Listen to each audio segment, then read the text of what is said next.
Pay $105,000 to the LA City Attorney's Office for investigative costs as they relate to this case. In downtown Los Angeles, Gil Reyes for LA This Week. The owner, Darren Stern, is also known as Henry Shalom. He was convicted last May. He's also banned from buying any rental properties in Los Angeles for at least 4 years. Corporations and businesses sometimes throw away high-tech gadgets like older model computers and camera equipment, but there is a better way. Anna Marcos explains. This is the reality for students at Roosevelt High. Rows and rows of mismatched, outdated computers, many of which don't work.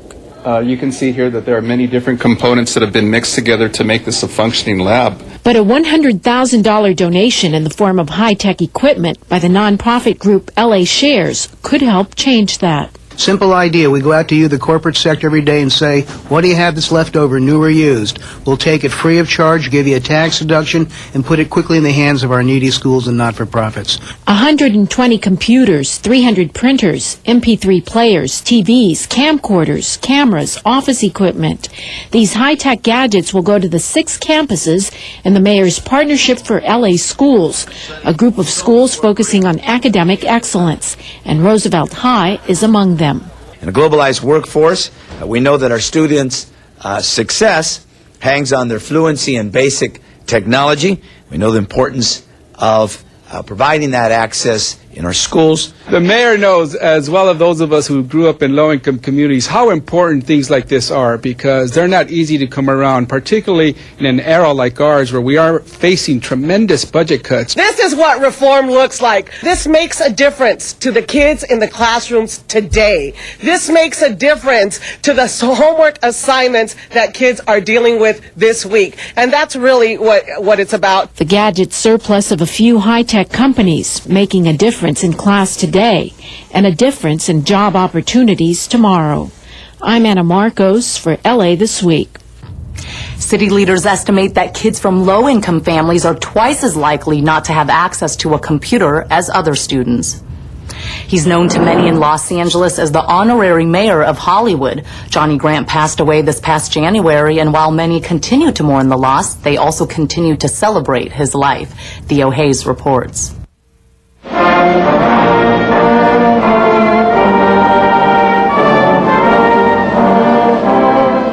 It's the proper salute to an honorable Hollywood icon. Packed Pantages Theater, full of family and friends sharing memories from his life. As always, he was my confidant about life, the USO, the television industry, travel around the world, and his very favorite area of expertise, the most beautiful, charming, and talented women in the world. Johnny Grant died this past January at the age of 85 after a successful career in showbiz. He started in radio back in 1939 in his hometown in North Carolina, but went on to host talk shows, news programs, features, and even do some acting. Johnny was the man who always helped to unveil a star's star. Whether it came to unveiling a new star or sitting down with the prime minister of a foreign country, he handled it all with a smile that was never forced, an exuberance that defines the city he loved. Johnny's star here on the Hollywood Walk of Fame represents decades of his successful career in broadcast, but Johnny Grant also played a significant role in the military. Grant served in the Army Air Corps during World War II, as well as going on 14 tours to Vietnam and 60 USO visits to bring laughter and encouragement to troops overseas. He gave longtime friend H.B. Barnum a shot at stardom at the mere age of 4, at a time when African Americans weren't at the forefront in Hollywood. Johnny was doing the USO shows and also the March of Dimes shows, and I used to be his opening act when I was 4 years old.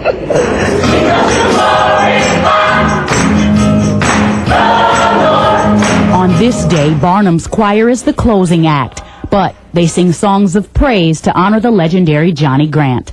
In Hollywood, I'm Theo Hayes for LA This Week. You can view all of Johnny Grant's pictures and accomplishments on display at the Hollywood Museum. LA hosts a gang summit. A fallen officer is remembered on the field, and one park is closed for safety while another is a safer place thanks to new lighting. Patrick Rohde has these stories in City Beat.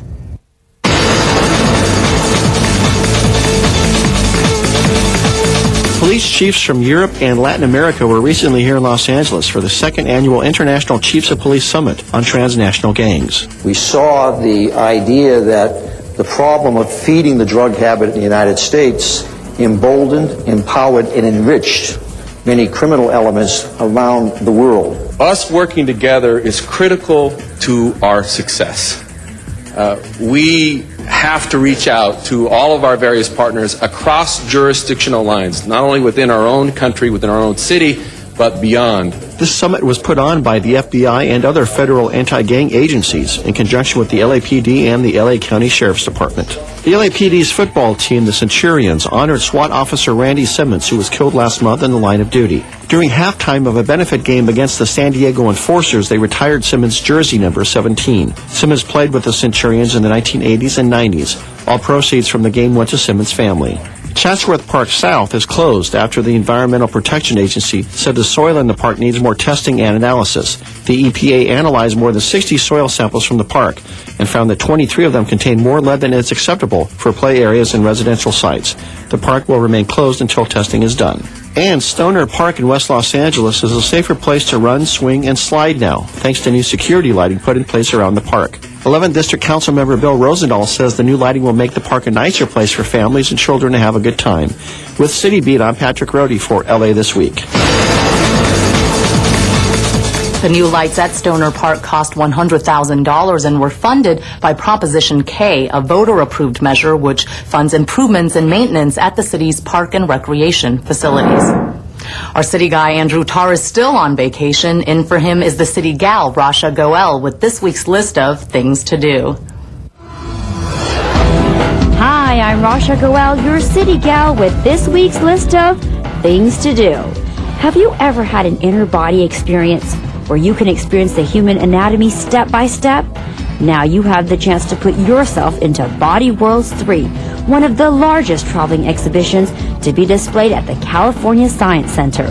The lifelike presentation covers 20,000 square feet and provides an up-close look at how our various body systems fit in the human body. Enter the world of science at the California Science Center. For more information, you can call 323-SCIENCE or 323-724-3623. Celebrate a centuries-old tradition of blessing the animals at El Pueblo Historical Monument.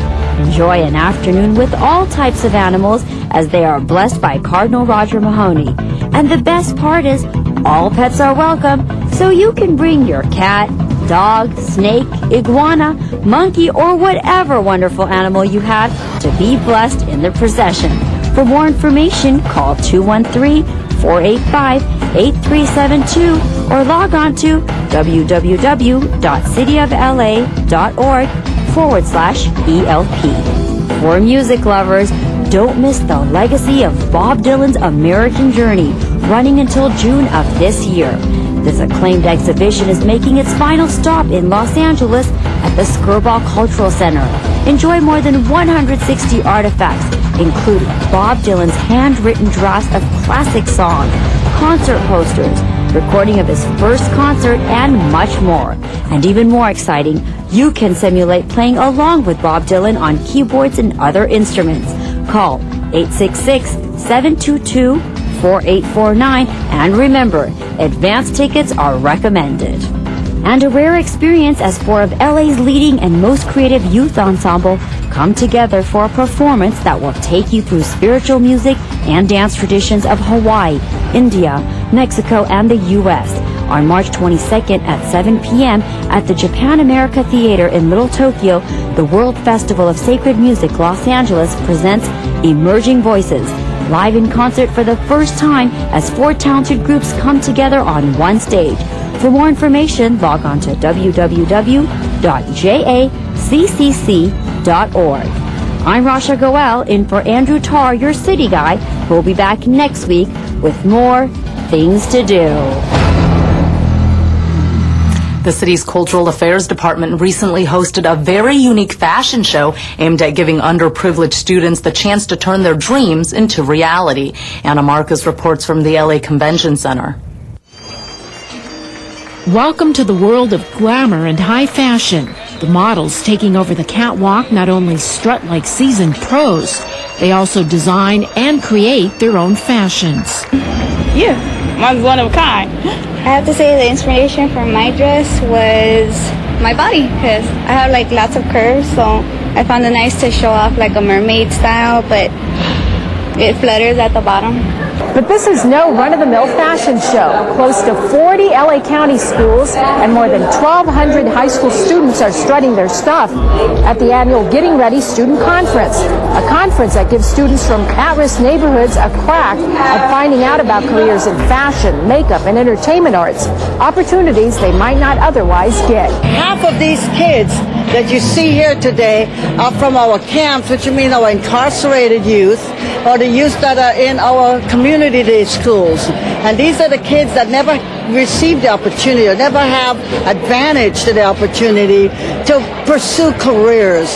And this is what this whole conference is about. Other students come from design classes in South Central and East LA high schools or from occupational programs.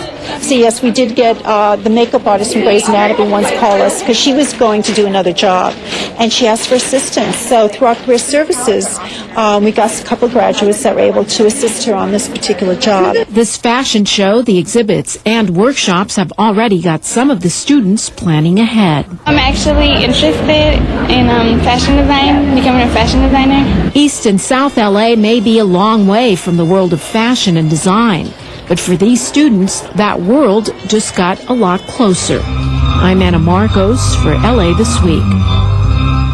Spring is upon us, and while that means the blooming of flowers and beautiful weather, it also marks an important celebration for the Persian community. Rasha Goel reports. We have the largest Iranian population, Persian population in the United States of America, but also the largest population outside of Tehran. Eid Shema Mubarak to everybody here. Nowruz serves as a symbol of hope and optimism for a brighter future as Mother Nature marks the turning of the season. This year marks the 5th year as the city of Los Angeles joins the Persian community to celebrate Nowruz, the Persian New Year, a celebration held on the first day of spring, representing the season of renewal. With this day, we put behind us the dark and cold of winter and open our arms to spring. It's the single most benevolent aspect of our culture and heritage, and it goes across different races, different religions in Iran. It brings everybody together. The tradition of Nowruz dates as far back as 15,000 years before the end of the last ice age. For Persians, it's a time to buy new clothes and rearrange homes and connect with family and friends. With most Persian families, they're all scattered all over the world. So it's really lovely to be here and be amongst our own community. A significant part of the Nowruz celebrations includes setting up a hafsin, or table arrangement with 7 dishes, as can be seen here. Now, each of these dishes represents the 7 angelic heralds and begin with the Persian letter Sin. All together has a combination of the meaning of happiness, longevity, and a new start. Nowruz lasts 13 days, and on the 13th day, families get together and celebrate outdoors to spend a day in nature. In downtown Los Angeles, I'm Rasha Goel for LA This Week. That's going to do it for this edition. Thanks for joining us. I'm Ellen Chang. A reminder that you can catch us online at lacityview.org. We'll see you back here next week for more of LA This Week.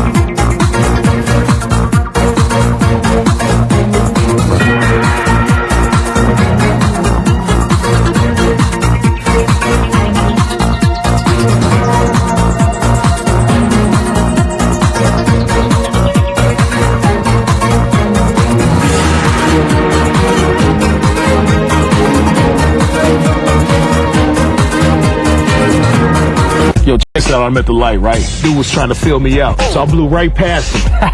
Yeah, I won. But I wasn't the real winner, because he's alive and I'm dead.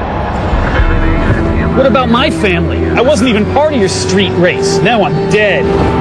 And don't even think, man, that'll never happen to me, dog, because that's what I thought. And now, I didn't even get a chance to say goodbye.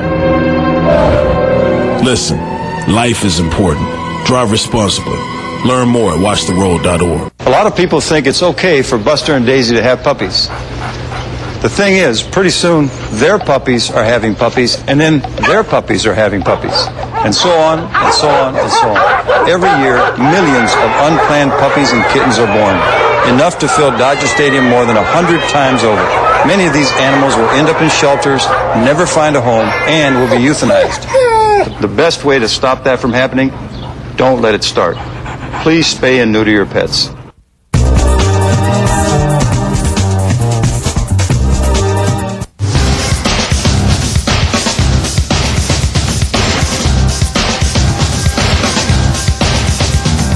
Welcome to Council Week in Review. I'm Jack Popejoy. Your Los Angeles City Council did not meet on Tuesday, March 11th or Wednesday, March 12th so that members could attend the National League of Cities Congressional Cities Conference held in Washington, D.C.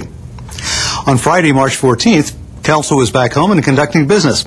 Item number 23 on the agenda was a Trade, Commerce, and Tourism Committee report on the incorporation of project labor agreements for the construction of the new Port Police headquarters and all future construction projects occurring at the Port of Los Angeles. Chair of the committee, District 15 Council Member Janice Hahn, explains why she believes there should be a project labor agreement in place and asks staff for their input. Colleagues, this item has two components. One is I asked for a project labor agreement to be included in the building of the brand new $40 million and counting Port Police building in the harbor. And then the other part of it, colleagues, was I think the Port of Los Angeles should have a project labor agreement in place so that from now on, every construction project on port property would automatically have a project labor agreement within it, so every time we didn't have to talk about it and hold up the project. They were a little nervous because I actually held up the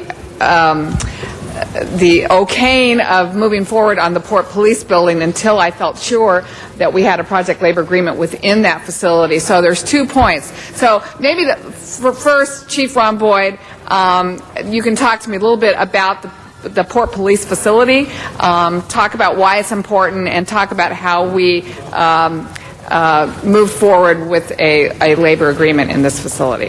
Councilmember time, Hahn, please. thank you, members of the council. Good morning. It has been keenly important, and one of the reasons, as you mentioned, that we might have gotten a little nervous was the fact that on my appointment as Port Police Chief, we were already in conditions that were pretty somewhat deplorable as far as the officers having adequate facilities to change, roll call, and we were in the midst of growth. Since my appointment, as you know, we've been on a mission to double our public safety force. How many officers do we have now? We're right now at 200. I'm sorry, we have authority for 206, but we're at about 113, 118, somewhere there today. We just got some officers out yesterday. There was like 49. That's right. That's right. And so we're really trying to get our numbers up. We actually had a graduation yesterday, and we got 5 new officers, and we're putting 10 more in the system. But what that results in. Can you hold my time? You're supposed to be holding my time. Sorry, it was held. It started back again. If you could put, it was a minute and 40 seconds that was left on it before. I was watching. The result is us being over capacity, and we're trying to make sure that we are able to serve the port as it grows. So as we move towards our number, we're really currently today 121. We're trying to get to 180 by the end of the year, and then 202 by next fiscal year. We need better facilities, and this is really going to help us. And we want to do it with balance, so we appreciate your leadership. Thank you. And we're all looking forward to that because it's clear that, the Port Police agency is key in terms of protecting our port, and we know that a good first rate, state-of-the-art facility is important to the officer, particularly, as you said, we're growing the ranks. And for the community to have access. Yeah, great. So that one's moving along. Mike, why don't you speak to where we are, how quickly we can see, finally, a project labor agreement within the Port of Los Angeles for all future construction projects. Sure. Presidents Garcetti and Gruhl and Councilwoman Hahn, Mike Christensen, Deputy Executive Director of the Port. We have made a decision at the Harbor Department that we are moving forward with a project labor agreement that blankets all of our projects. Up to this point, our PLAs have all been project specific. And as you well know, it takes a lot of time to renegotiate each one. What we have committed to do through our executive director and our board is to join the Department of Public Works in their ongoing negotiations for a PLA. Now, what this does is it shaves a lot of time off that process because they've been working at this very hard for a number of months. So we are on board with them. Those negotiations are ongoing. Mr. Hugo Rossiter of the City Attorney's Office is here, and he is the lead negotiator. So if we have specific questions as to where we are in the negotiations, he can answer those. I'm very hopeful that we're within months of having that PLA, which will blanket all port projects. I think it would be really special if the Port of Los Angeles became the first entity that actually did sign the project labor agreement. I think symbolically for the harbor area, particularly Wilmington, San Pedro, as well as all the men and women who work on the docks. I mean, certainly that is a labor town. It has been driven by labor issues for historically, so there's almost more history attached to having a project labor agreement with the Port of Los Angeles than I think really some of the other entities. So it would be a great moment. So I would just say if there was any way that could happen, let's set the port free and sign that project labor agreement. One thing I just would emphasize that we're doing this mainly because we saw it as a faster way. If it looks like it's getting bogged down, we will reassess that as to whether we strike out on our own. Good to know. And one of the motivations that is taking us that direction is until we do get this blanket PLA, we are continuing on the old system of negotiating individual PLAs on the large projects. We have one out right now. And that's slow and laborious, so it's better for us to have this blanket. Right, and you know that I would hold up every project going forward in my Commerce Committee unless I was assured that they had a good project labor agreement written into. So let's get the whole thing done. It will be a lot easier for all of us. And colleagues, that's what we were doing today. So really, the Port Police building is going forward, but it took a lot of negotiations, and I really appreciate all that you did to negotiate having all the labor trades being involved in this building. Also, 30% apprenticeship journeyman is a provision that's included in the Port Police building. So it's really a great example of how we should be doing things down there. And then we just want to encourage you and push you to get the entire project labor agreement for the Port of Los Angeles as soon as possible. We have a lot of projects going forth, finally, at the Port of Los Angeles, and we want to make sure they're done well, on time, on budget, with good union labor. Uncertain about the amount of time it will take to put the project labor agreement in place, District 6 Council Member Tony Cardenas asks about receiving periodic progress reports on the matter. Now, when it comes to the process of the project labor agreement, I mean, obviously it could take a long time, but with some good fortune and things falling into place, is this the kind of process that could hopefully take a few months if things go well? Yes. Okay. I mean, it could go... And it could go longer, yes, obviously. Anytime you're dealing with legalities, anytime you're dealing with documents that are binding and all that stuff, they could go a long time, but... Actually, the documents, it's not that complicated, but the issues are very significant in terms of local hire, in terms of the thresholds to which how large a project, but when does it kick in that it now covers the project, because it's not just everything from the first dollar, and a number of other issues, as I said, attempting to accommodate small business, which is a particularly difficult issue, and all of those. So once we get those, we start to zero in on those, which we are doing now, then it should fall into place fairly rapidly, we hope. I don't see it as taking more than a few months. Okay, so a few months is a good, hopeful, realistic time frame to hopefully close this. Yes, because the alternative is that we have to keep negotiating individual project labor agreements, which involve the exact same, many of the same issues are one by one, as we're doing right now with the Birth 145, 147, and it's the same negotiation, so you might as well do the whole thing at once. Would it hinder you in any way to give a monthly report to the committee that oversees the port? We've already committed to report back to the committee. We did that at the last meeting, that we would give a progress report.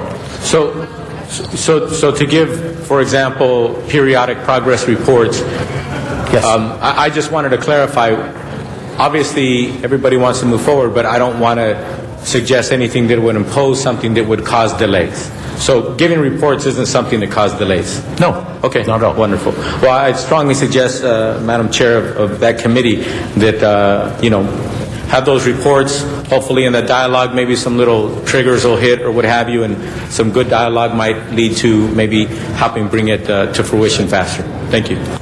Also concerned about the timing of the agreement, District 11 Councilmember Bill Rosendahl asks about delays. We care about timing, of course, and we care about people. How much of a delay going union on these issues and making sure that the workers are taken care of in the right way will it delay the project? Well, there will be no delays, Councilman.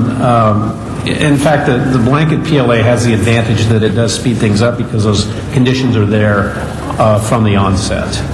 So really, there's no delay in going. So it's a no-brainer for me. We want living wages. We want unions. We want the strength of protecting workers. And we believe in America as we start slipping into a working class and no more middle class. It's to the detriment of our great nation. And so I'm 100% happy to hear that there'll be no time delay and people come first. That's all I want to know. Thank you so much. Thank you. Thank you. That being the last speaker on the queue, Madam Clerk, please open the roll on this item, close the roll, and tabulate the votes. 11 ayes. That item has been approved. Item number 47 was a motion submitted by Council members Dennis Zine and Jack Weiss that would amend a previous council action in connection with the reward offer for the identification, apprehension, and conviction of the person or persons responsible for the string of hate crimes at the Jewish Federation Valley Alliance. Councilmember Tony Cardenas stands in support of the measure. I just want to briefly thank Councilmember Zine and Weiss for putting this forward, because anytime any such atrocity occurs, it's never small, and it affects the entire community. And I think it's important that we acknowledge that we will not stand for it, and that we will do everything that we can to make sure that the people are apprehended who engage in such atrocities. So again, thank you, Councilmember Zine and Weiss. Something like this is never too small. Thank you so much for putting it forward. Thank you very much. Next item. Oh, sorry, we'll vote on that item first. The item is now before us, item 47. Madam Clerk, please open the roll, close the roll, and tabulate the votes. 11 ayes. Unfortunately, the request for rewards continued when Council President Eric Garcetti stood to offer $25,000 for information leading to the apprehension of the murder of 13-year-old Anthony Escobar. You know, colleagues, we're all sick of having to do this. We're sick of having to stand up and ask for reward motions for finding the killers of young men and young women in this city who have taken our most precious assets, our youth, away from us. But today I stand with that heavy heart again, following a candlelight vigil last night, a burial yesterday, and a press conference that we had to announce a $25,000 reward to try to find information leading to the identification, apprehension, and conviction of the person or persons involved in killing Anthony Escobar. 13 years old. Anthony Escobar was killed when he went to go pick some lemons outside his house, and his uncle, who I was with yesterday, went outside when he didn't come back and found him dead in the driveway. We have a little bit of information, but I know this neighborhood well. I've walked it many times.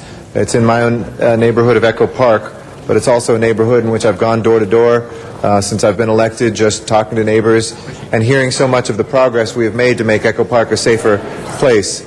But we also heard an undercurrent of people who were frustrated at the tenacity of the gang problem in the area. We had gang workers, we have folks working at El Centro del Pueblo to engage our youth, but they were not able to stop the killers of Anthony Escobar.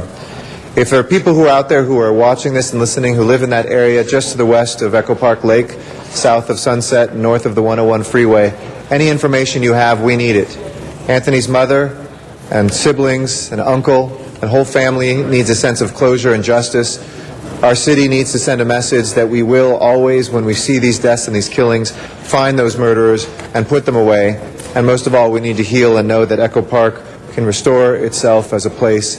Anthony will never be brought back, but we can remember him well and do well for him and his family through this reward motion. So I ask for your support. Thank you. Thank you very much, Mr. Garcetti, and hope that this will help in that effort. Madam Clerk, if you could please open the roll, close the roll, and tabulate the votes. 11 ayes. Thank you. Also on Friday, the Council recognizes two great celebrations, St. Patrick's Day and Irish Americans as well as Persian Americans celebrating Nowruz, the Persian New Year. All right, thank you very much. Let's give the great Irish Americans of Los Angeles a big hand. And thanks to our great friends here. Sit down and relax. This is the 133rd. This is the 133rd time someone from Irish descent came here to join and celebrated the Civic Days here, Irish American Day, here at Los Angeles City Hall. And please be seated and enjoy yourself. I'm joined here by the great Consul General for Ireland, Consul General Finbar, and also Terry Anderson, a great citizen of Los Angeles. Terry, give yourself a little applause up here for Terry Anderson. You ready to go here? Yeah, ready. You ready to start? Yes. All right, Terry. Mr. President, members, if I may, I'm going to ask that Terry briefly recite some of the most important words that are said by an Irishman on this day and any day. Terry. What, Sharon Begora? Good job. Mr. President of the City Council, members of the City Council, and especially the closest and best friend of the Irish in Los Angeles, Councilman Tom LaBonge. Thank you very much. Thank you. Thank you. It was a long time before we had another Irishman back on City Council, and now we have that. God bless my grandfather, Thomas Joseph Lernahan, LAPD 1919 to 1943. Anyway, this is our 133rd Irish Day civic ceremonies before the Los Angeles City Council. So if you can go back and picture the old, down by Alvera Street, what is it, Pico House and all that? Pico House. That's where the first ceremonies took place, and actually it was Pico House where they had the first Hibernian St. Patrick's Day Ball. Now, if you can picture, that all happened, I think, back in 1875, 1876, and now we're talking 2 centuries ago. And some people say I was there at the beginning, but to tell you the truth, I wasn't. Anyway, on behalf of the Irish community of Southern California, may I express our gratitude to the City Council, to the Mayor, and to Councilman Tom LaBonge for your continued support and your continued recognition of the contribution that Irish and Irish America have given to our city. Without further fanfare, may I now introduce the Honorable Finbar Hill, Irish Consul for Southern California. Thank you very much. President, members of the City Council and friends of Ireland, I wish to thank you for another opportunity to wish you and through you, the citizens of the great city of Los Angeles, a great, happy, safe St. Patrick's Day. I congratulate Ireland's Woman of the Year, Carmel Hill, and the Irish Man of the Year, Griff Healy, and all the other honorees here today. Ireland, you will be glad to know, continues to prosper with a devolved government in place in Northern Ireland after 40-plus years of conflict. Time does not allow me to say much more, and in these times of budget constraint, I just have a few very short, very, very short words to say in the form of an Irish prayer. May there always be work for your hands to do.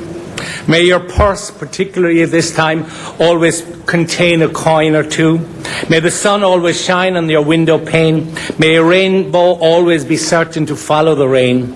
May the hands of a friend be always there near you. And may God fill your heart with gladness to cheer you. Benachtina Fela Podagariv. Happy St. Patrick's Day to you all. Thank you.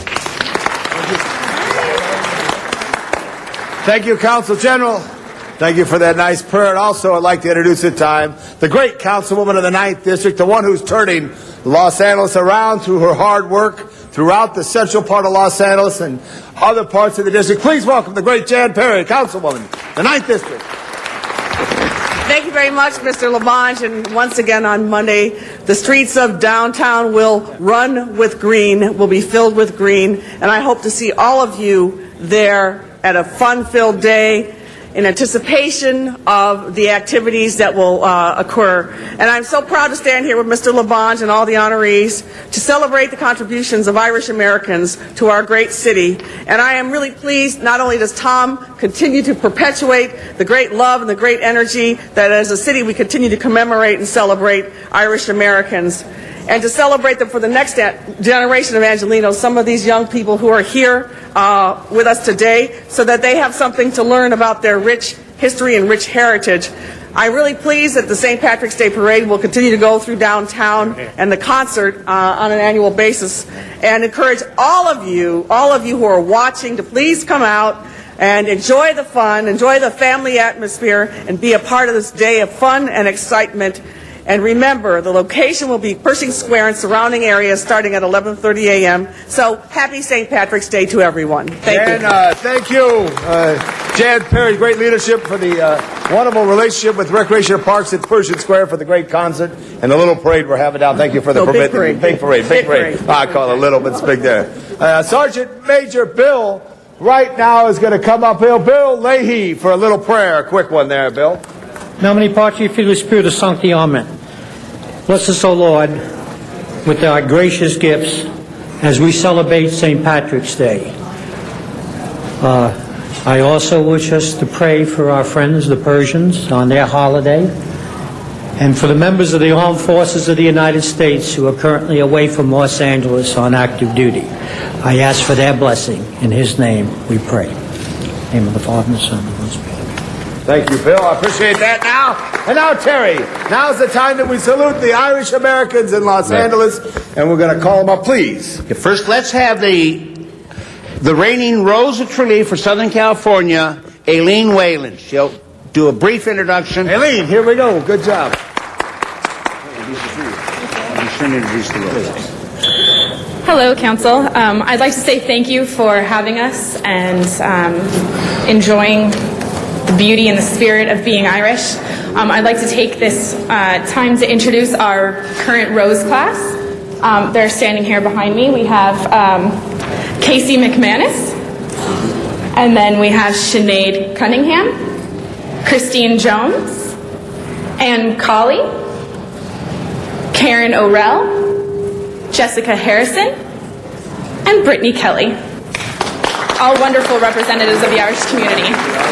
And I'd also say it's a pleasure to get to celebrate the Persian New Year as well. I think it's a testament to Los Angeles to see all of the different cultures coming together and being able to enjoy one another's cultures.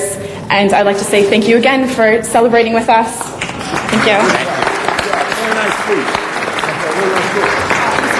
Good job. All right, now. Al-Aida Shema Mubarak to everybody here today. I also want to acknowledge Tony Cardenas for hosting this event every year. And I take umbrage with the fact that he's not Persian. I think somewhere in our prior lives, somewhere down the road, we all came from Iran. And I can tell you that this is a community that has so much in common with mine. But I think Dennis Hines said it so well. We celebrate Nowruz because we celebrate the tremendous contributions of a community, many of whom fled repression, fled the economic situation in Iran, came here to this country, some with nothing but the shirts on their back, the education they had, and they made a life. And they made tremendous contributions here to the city of Los Angeles.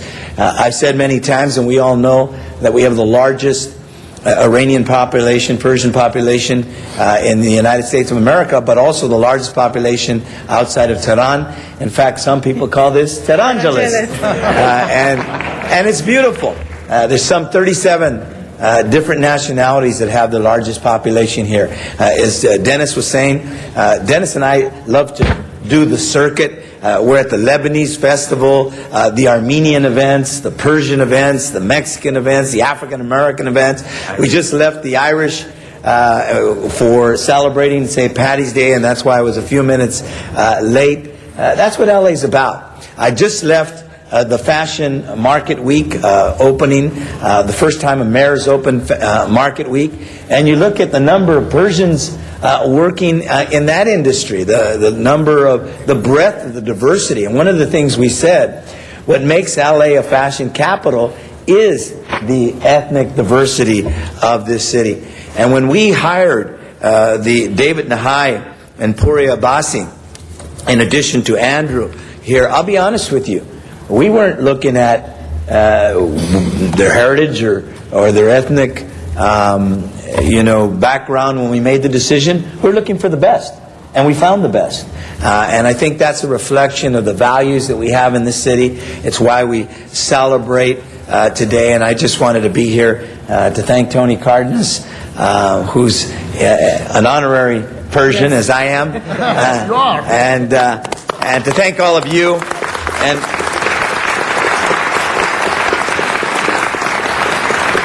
And also to the council, because, just think for a second, everybody. A generation ago. Yes, we might have celebrated a few of these holidays or events, but not like we do now. I think that it's a different place, and we're the better for it. That so many people come from every corner of the earth, and this is a city where you can make it. They don't care who your father was or where you came from or if you have an accent or what the color of your skin is or what your religion is. And that says a lot about us as a city. So as the mayor of this great city, I want to acknowledge with Tony Cardenas and my council members Nowruz 2008. There we go. And extend my sincere congratulations to a community, Persian American community that's given so much to this city, and that whose children and grandchildren will even give so much more. Thank you and for celebrating with us the first day of spring here in the city of Los Angeles. And of course, we at Channel 35 salute all the wonderful ethnic celebrations going on in Los Angeles and encourage our viewers to participate and go out and meet your neighbors. LA City View is the government access cable channel for the city of Los Angeles, featuring live coverage of city council meetings and programming about city department services and events. Now, if you have suggestions or comments about any of the programs you see here on Channel 35 or would like to receive a free viewer guide, call our viewer hotline at 213-473-3978. Now, if you'd like to obtain a DVD copy of a council or committee meeting, your request may be made by calling 213-978-1046, or of course by dialing 311, your one call to City Hall. We invite you to address the Los Angeles City Council on any item on the council agenda, as well as during public comment. You may come downtown to City Hall or go to the Van Nuys City Hall and participate via video teleconferencing. And remember, you can watch all Los Angeles City Council meetings live in their entirety on Tuesdays, Wednesdays, and Fridays beginning at 10 a.m. On Sundays, you can watch the replay of all the week's meetings, also beginning at 10 a.m. Council Week in Review can be seen Monday through Friday at 9:30 a.m. and 6:30 p.m. On Saturday and Sunday at 9:30 a.m. Well, that concludes our program for the week ending March 14th, 2008. On behalf of Tom Kuwahara and everyone here at Channel 35, I'm Jack Popejoy. Thank you for watching, and please join us for the next Council Week in Review. In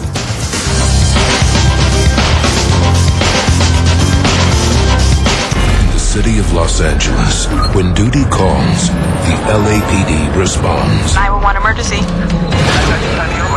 How old is your daughter? She's 4 years old. Her name's Janelle. I lost my puppy. Can you help me? We have a critical missing. There is an Amber Alert, so let's look for any information you get. Pass that into the watch commander. Let's be careful out there. To fight crime and to keep our streets safe. You're going nuts if this was my daughter.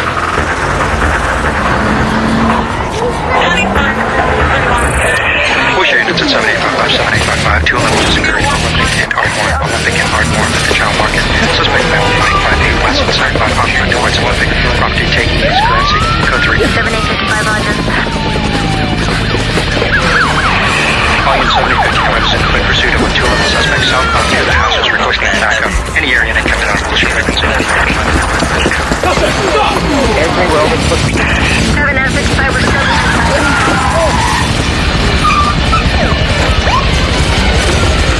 protect and to serve. All units code 4 left the Catalina suspect in custody. Standing with our community. Los Angeles Police Department this morning issued an Amber Alert. The suspect is driving a black Honda Civic. Working as a team.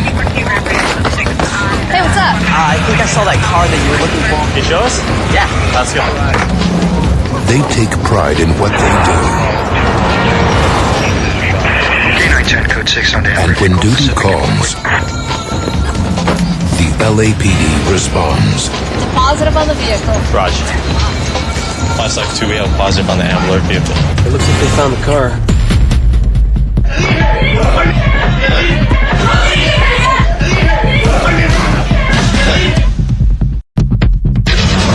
The LAPD is hiring. Become a part of the team. Visit us at joinlapd.com.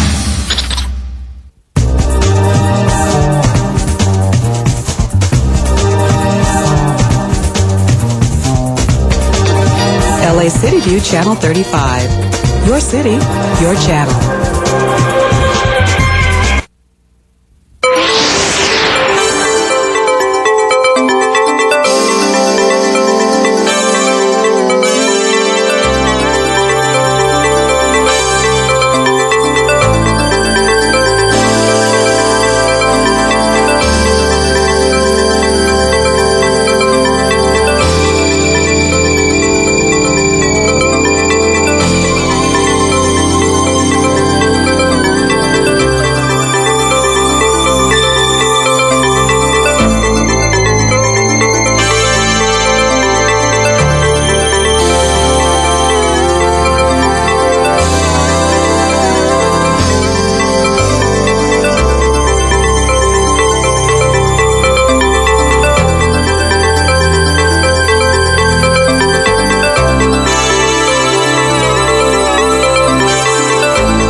Good morning, ladies and gentlemen, and welcome to the Los Angeles City Council meeting for Wednesday, March 19th, 2008. I'm City Council President Eric Garcetti, joined by my colleagues Richard Alarcon, Tony Cardenas, Tom LaBonge, Bernard Parks, Jan Perry, Ed Reyes, Bill Rosendahl, Greg Smith, Jack Weiss, Herb Wesson, and Dennis Zine. We have 12 members that are here, thus establishing a quorum. We want to welcome our viewers on Channel 35 and those who have come to council chambers today. The City Council meets every Tuesday, Wednesday, and Friday at 10 a.m. here in council chambers. The first Friday of the month we meet in Van Nuys City Hall. We are broadcast live on Channel 35 and rebroadcast in the evening, also available online through webcast at our city's homepage at lacity.org and through your telephones by calling council phone at 213-621-CITY. Madam Clerk, if you'll please call the roll. Alarcon, Cardenas, Gruel, Han, Weezer, LaBonge, Parks, Perry, Reyes, Rosendahl, Smith, Weiss, Wesson, Zine, Garcetti, 12 members present and a quorum, Mr. President.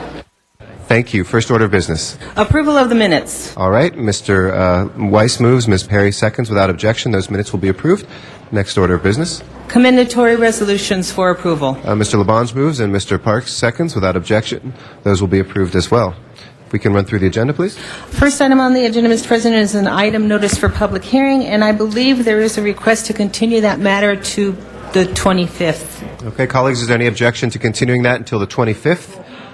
If not, we'll go ahead, and that will be the order of the day. Next items, please. Next items are also public hearing items 2, 3, and 4, and the recommendation for council action is to open the hearing and continue the hearings and the ordinances to April 9th. Okay. Colleagues, anybody wishing to call those special or object to that? If not, we'll go ahead and open those public hearings and continue the ordinances till the 9th of April. Next items, please. Next items are items for which public hearings have been held, items 5 through 10. Reports have been submitted on 6 and 9, and on number 7, the committee met on that this morning, and there's a request to hold that on the desk for the committee report. Okay. Colleagues, we have items 5 through 10 specials. 9 and 10, Mr. Smith. Mr. Cardenas? Item 8, special. Mr. Cardenas, number 8. Mr. Parks? Can I have number 5 held till we get the committee report? Absolutely. Mr. Parks, number 5. Ms. Perry? And I wasn't able to catch your attention on item 1. And the CLA has recommended that I read this language into the record to make things absolutely clear on the continuance. Go ahead, please. Council File 073247 and Council File 073248. The water and power rate increases continue to next Tuesday, the 25th, and instruct the city attorney to present the rate ordinances and instruct the city clerk to ensure that the item is agendized to consider the ordinances. With respect to Council File 073249 on restructuring, that should be referred back to the Energy and Environment Committee. That's it. Thank you very much. We'll put that on the record as well. Okay? I'm sorry, Mr. President, for clarification, item number 5, I believe Mr. Parks was mentioning something about a report, and the report is... Okay. Do we have the report? Yes, the report is on the agenda. Okay. We do have that, Mr. Parks. Committee report, so we're just waiting for it. It's we'll get you a copy. We'll hold that on the table and make sure you have a copy.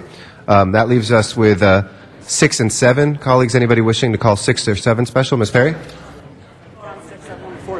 I'm sorry, I couldn't hear you. Can we have the volume on Ms. Perry's microphone, Ms. Perry? Say that again? I'll wait until we vote on 6. I want it to go forthwith. I'll wait until we vote. All right, so on 6 and 7, we have the report submitted, so we'll move... Mr. President, not yet on number 7. On number 6 and 9, both have reports that have been submitted. Okay. We had 9 and 10 called special by Mr. Smith, so that just leaves us 6 to vote on. Is that correct? Yes, 6 and 8 was called special by Councilmember Cardenas. Item number 6 is just before council. Okay, so let's please open the roll on item number 6. Please close the roll and tabulate the vote. 14 ayes. We'll hold 7 pending. Forthwith on that, please. Report. Without objection, we'll send that forthwith for Ms. Perry. Everything's forthwith today, colleagues, so no need. I've been instructed. Let's go to the next items, please. Next items, Mr. President, are items 11 through 27, and those are items for which public hearings have not been held. 10 votes are required for consideration. Okay, colleagues, do we have cards on any of those? Let's see if we do. I see there are. I don't see any cards yet on those. Cards. Okay, so we'll open and close those public hearings. I'll call 27 special. Mr. Cardenas? 18 special for Councilmember Hunt. Okay. 18 for Ms. Hahn. Thank you, Mr. Cardenas. Are there specials, colleagues, 11 through 27? Seeing none, let's go ahead and open the roll, close the roll, and tabulate the vote. 14 ayes. Those are approved. Next items, please. Next items are the closed session items 28 through 31. Do you wish to hold those on the desk? Yes, please. Let's hold those for closed session. The next items then are on the continuation agenda. Item number 36 was continued from yesterday's meeting, and it's an item for which public hearing has been held. Mr. Rosendahl would like to call that special. Do we have, and we have item 37, is that right, as well? Is that on the continuation agenda, too?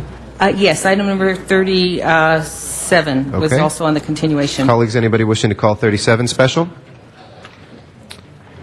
If nobody wishes to call 37 special, let's go ahead on that item and prepare the roll and tabulate the vote. 14 ayes. That is approved. If we can recess the... Is the special meeting called for 10:15? Actually, it's for 10:45. Okay. We will wait on items 32 through 35 for members of the public. Will be taking up in our special meeting agenda after 10:45, so we'll hold tight on those. Have we been able to get the report for Mr. Parks? Do we know? Has that been circulated? I don't know his Mr. Parks? Mr. Parks, have we seen the report for item number 5? Are you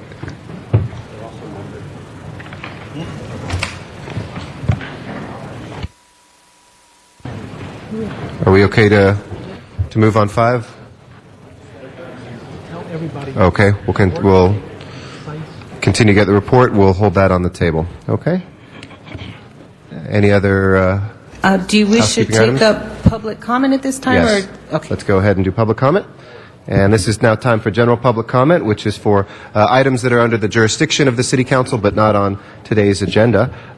We will start first with Robert Paul Markuskov. If you'd like to come forward and speak to us first. After that will be Sky Anderson. If I can please... Oh, just before you start, sir, Mr. Parks, yeah? We can move number 5. Okay, we'll take that up just after public comment then. Our first speaker, we have 2 minutes per speaker, and good morning, sir. All Holy Saints, pray for us. Yes, I'm here to report police brutality. I was at the Los Angeles County Law Library. I called the police. They showed up. They gave me the wrong badge number. They gave me the badge number, and they wrote it was 112, and he wrote 27. I'm going to go to the police department and speak to them. I just wish to state for the public record, they also passed death emoluments. It's actually on the books in the state of California. They passed it to me. I'm going to ask that to be prosecuted for attempted murder under color of authority. Also, today downstairs I was assaulted. I'm not mentally ill. I'm not making this up. Apparently, I'm being scrolled. I was assaulted by a security officer at Palermo. He was using the wand, and he went like this to me. That's assault. Also, I wish to speak with the federal prosecutors back east. I want to speak with council member for the 4th District. Apparently, he wasn't there. Also for the 1st District. I'll have to come back because I have to keep on trying. Yes. I guess any suggestions why I should proceed from here? The federal prosecutor, Department of Justice for civil rights, violation of civil rights. Where do I go?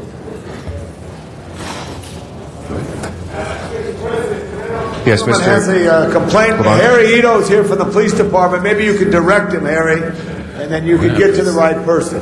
Okay, we'd be happy to do that. Well, yeah, he's been crossing, but he can get Okay. Anything else Yes, you'd I'm like to also say, going to sir? talk to my cousin, Lieutenant Mike Lennon, in homicide. Thank you very much, sir. We'll see if we can get you that assistance. In the meantime, our next speaker is Sky Anderson. I'm sorry, Mr. Labange will help you get that representative. He's in the corner. He'll come and talk to you about that. Thank you, sir. If I could ask you to just step to the side for our next speaker. Sky Anderson is next. After that will be Barbara Monahan Burke. Good morning, Mr. Morning. My name is Sky Anderson. I've been a resident of Los Angeles for 8 years, and I'm a community activist. I praise Mr. LaBonge about his efforts to keep the Hollywood sign, the integrity of the Hollywood sign, but it's going to take more than him. We got people who are ruthless trying to ruin the vision of that sign. It's going to take city council action, maybe pass a resolution and making that a park or something. I don't know. The other thing I want to talk about is my activism. I with major force in not getting Mayor Hahn reelected. About a year ago, I saw that they were blocking the sidewalk in front of the Chinese theater, and I came to the meeting and asked Mr. Garcetti. I didn't think that was fair. I thought the sidewalk belonged to the public, not publicity people. He agreed with me. Since then, the sidewalk been blocked off very rarely, and the tourist industry is thriving. It's the most beautiful part of Hollywood. So I'm quite effective as a community activist. Two, I read where Tony Cardenas wants to study what gangs are doing to our children and the programs that we have. I read an editorial to one of the major newspapers, and I call anybody who does that kind of thing is guilty of treason. We've got innocent children being killed by gang members, and he wants to sit on this stuff. The mayor is capable of handling this. We need federal help to solve this problem. As far as I'm concerned, Mr. Cardenas is killing our children because he sits on this because of his own selfishness. Thank you. Thank you very much, Mr. Anderson. We appreciate your comments this morning. Barbara Monahan Burke is our next speaker. After that will be Arnold Sachs. Very good morning to you. Good morning, honorable council members. Worry? Yes, I do. I worry that Council Member Reyes yesterday disparaged the neighborhood councils who have found their voices from the grassroots up in our communities. We work hard to prioritize our lives so that we can have family and work and neighborhood councils, and I would appreciate not being put down for coming here and speaking. We do worry that yesterday race was divisively interjected into the presentation of the situation of parks in LA City. We should be working together to meet together these challenges, pulling areas up, not putting them down. I do worry, and we are outraged, that the LA City Council has not challenged SB 1818 at the state level.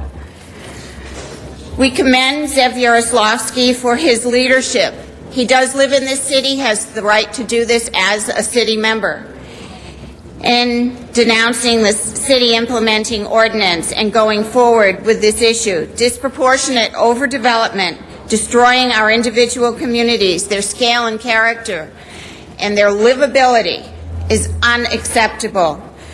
We do support Council Members Hahn, LaBonge, Rosendahl, and Zine for helping oppose SB 1818's implementing ordinance, and I believe at least Council Member Hahn is trying to go forward at a state level with us.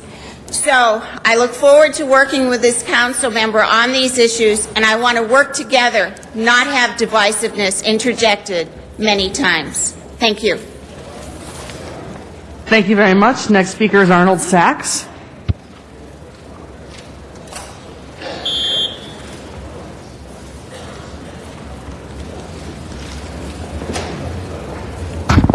Yes, good morning, Arnold Sachs. A couple of items. A lot has been written about the proposals coming from the mayor's office regarding raising the fees for garbage to hire more police. Last year, at this time, pretty much the city was offering $5,000 recruitment for police officers because they couldn't get the recruits they needed. Now they want to raise the fees for garbage.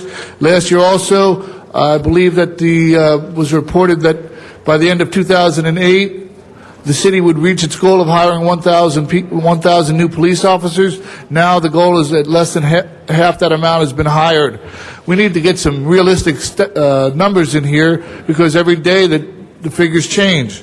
I'd also like to mention recently a lot of conversation has been made about the gangs and initiatives that want to come across city council. There's 16 members that sit on city council. Approximately I'd give or take 15 years experience in running city government or working on city staff. That's 240 years of city council experience, and yet the problems still increase. There's a problem that people are complaining that the auditor is calling for the council control of the gangs to be moved into the mayor's office. I don't see what the problem is. Since when has the city council acted on anything that the auditor has ever commissioned? When they audited the police department, no action was taken. When they audited the fire department, no action was taken. When they audited LAWA, no action was taken. I say let them audit the gangs and then tell her to go home. Nobody's going to do anything anyway, no matter what she says. Finally, there was a story in the newspaper that Chief of Police says it's taken 60 years for the gangs to reach the state or the stand that they're at, and that less than 1 cent is spent per dollar is spent on gang rehabilitation. We need to change the figures. Thank you very much, sir. Now we'll go to the San Fernando Valley for Sharon Brewer and Bruce Darian. Sharon Brewer, public comment. City Council's Sacred Cow, Persian New Year, March 30th, 2008 at Lake Balboa. Motion relative to declaring Persian New Year celebration Nowruz event and a special event, fees and costs absorbed by city, $1,000. Pacific Earth Alliance Cultural Events will host the 5th annual Persian New Year cultural or celebration Nowruz at Lake Balboa on Sunday, March 30th, 2008 from 6 a.m. to 8 p.m. The Persian New Year celebration will promote a greater cultural awareness of the Persian community in the greater Los Angeles area. Departments involved in this event are DOT, LAPD, Fire Department, and the Office of Public Safety. Question, will $1,000 actually cover the 4 departments' personnel for approximately 14 hours? I doubt it. The motion says that this event will promote a greater cultural awareness of the Persian community in greater Los Angeles. How can this event promote a greater cultural awareness of the Persian community when, for the 5th year, this event is not letting the local English-speaking community know that this event is going on? No advertising in local papers, nothing posted at Lake Balboa. The community is not being told that their local park will be closed to the public unless they want to hand over possibly $15 per person to the promoter of this event.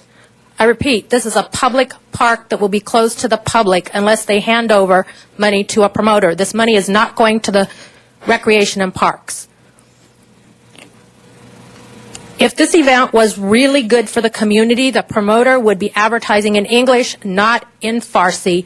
City Council, please show me in writing where it says that a private individual can take and close a public park to the public, and that the only way that they can have access to it is to line the promoter's pocket with money. Thank you. Bruce Darian is our next speaker in the San Fernando Valley. Is Bruce Darian? Yes, okay. I'm here. Good morning, Madam Council President Perry and City Council. I wanted to follow up. Yesterday I didn't get to stay here to discuss the issue on the stolen copper wire that's affecting the city's coffers. 800,000 linear feet is over 150 miles of copper wire that's been stolen. I had a few things that I wanted to offer to the city. The police department said that they take, that the recyclers take the driver's licenses of those that are submitting copper wire and other precious metals or other metals to recycle. What I suggest is that they have to have a log of where the materials came from. When a building is being demoed, the address from where that material came from has to be submitted to the recycler. Now the police can track if it's a bogus address. They have the person's driver's license and license plate, and it'll be the presumption will be that it's stolen. This is not material that's laying around in an alley picking up Coke bottles. This material came from a specific building where it's been, in this case, it's being stolen from the street lighting of the city of Los Angeles.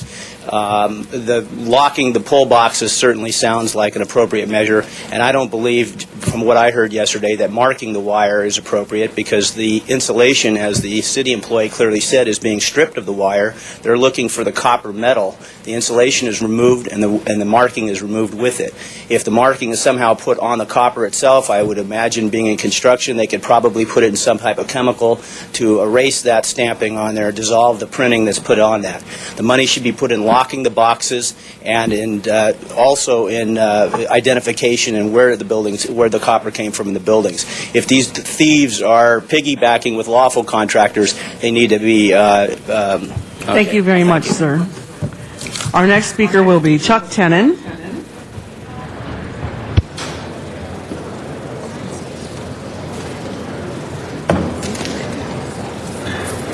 Good morning, council members. Chuck Tenon. I'm here to ask for your help to help some friends of mine. Recreational fishing and boating plays a vital role in this city's economy. I want to tell you about the soon to come into effect Marine Life Protection Act of 1999, the closure of our recreational offshore resources that will directly affect the city of Los Angeles and its people. The loss of $100 million in local economy.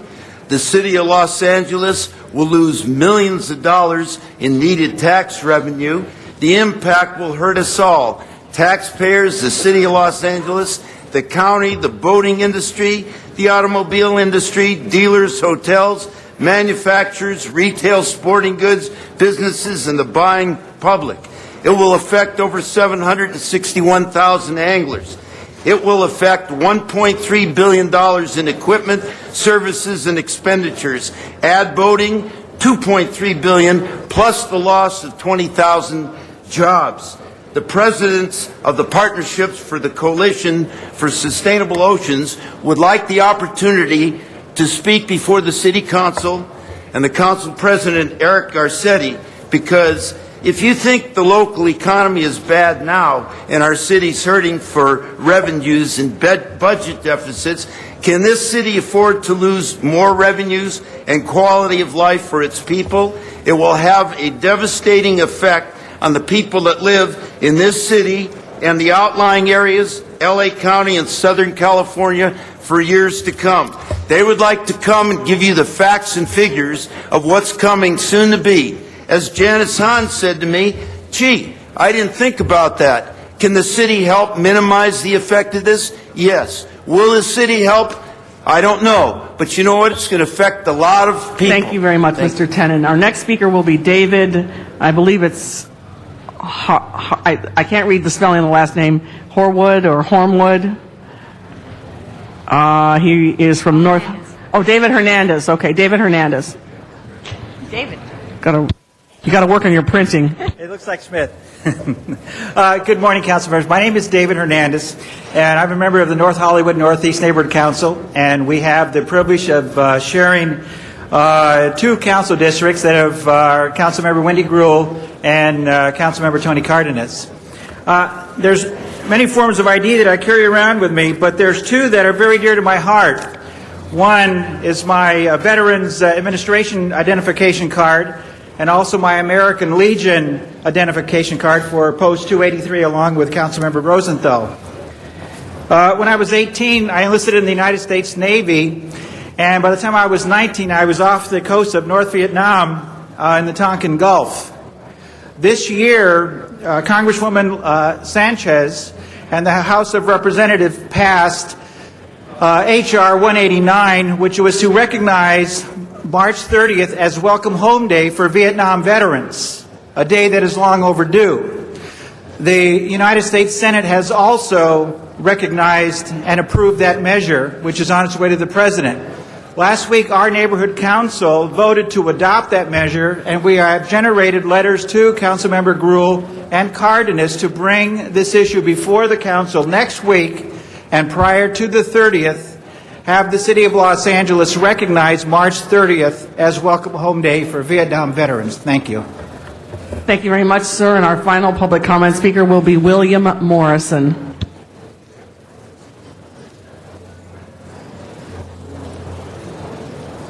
Is Mr. William Morrison present?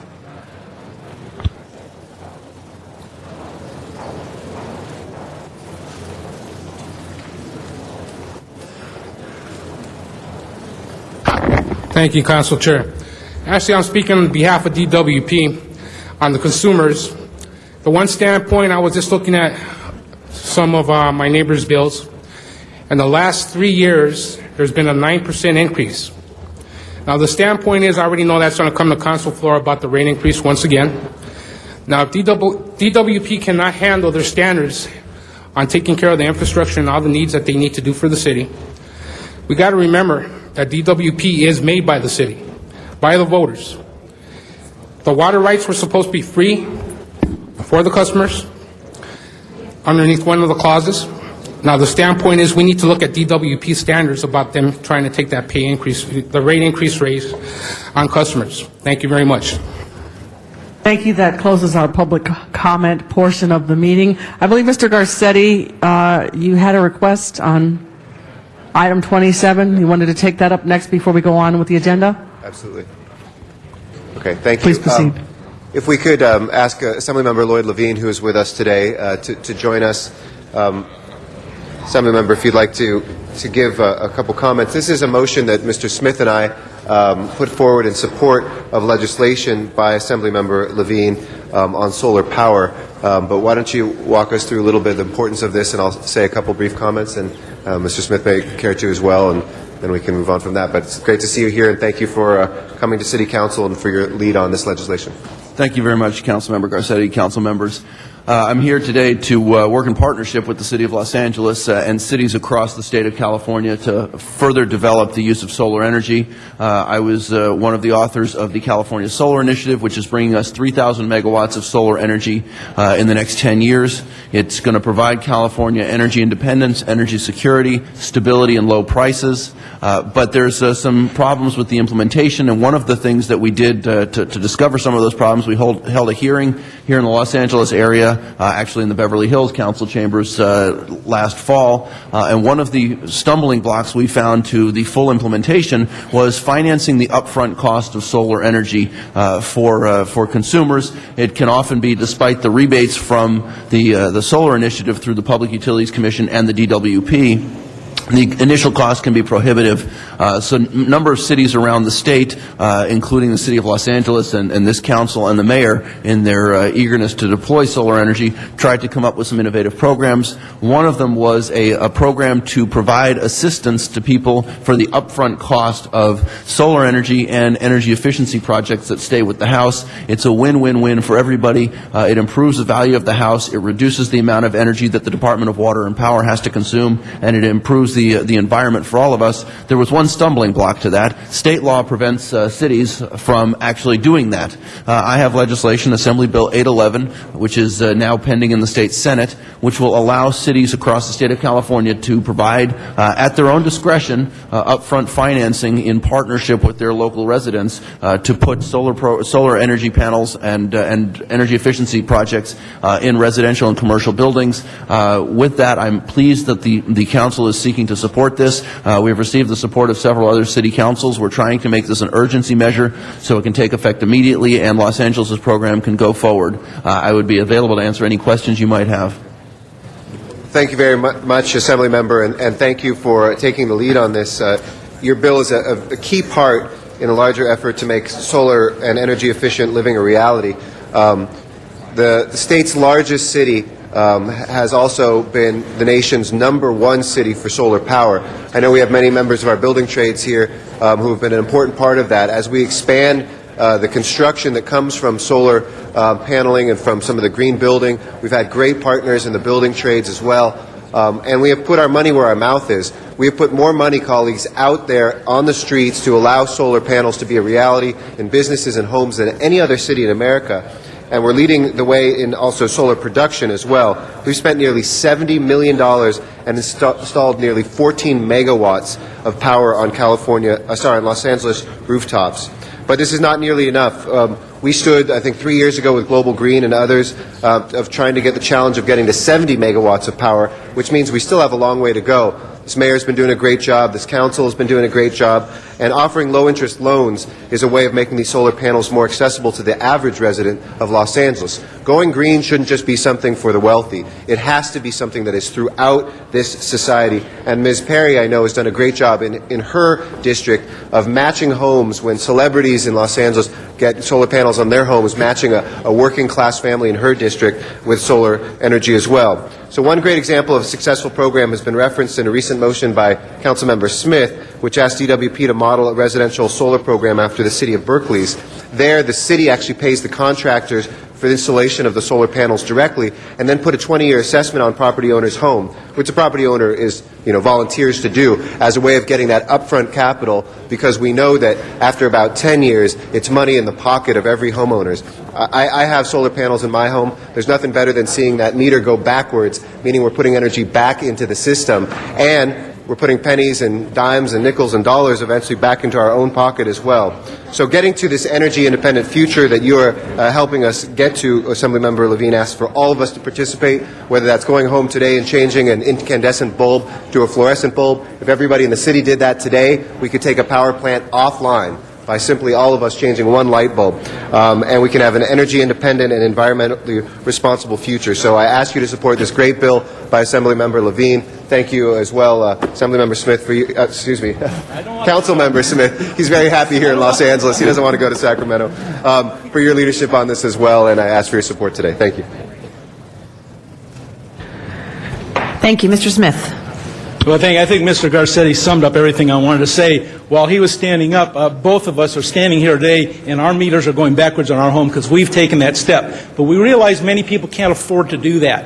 And your Bill 811 gives us the authority to go ahead and do that. And I think it's a creative approach for us to allow people to finance, either with their tax bill or other opportunities, the ability to put in solar panels and solar processes in their home, whether or not they can afford to do it up front like some of us can. And so this allows us to spread this for the entire city of L.A., not just the wealthy or those corporations that can afford to do it.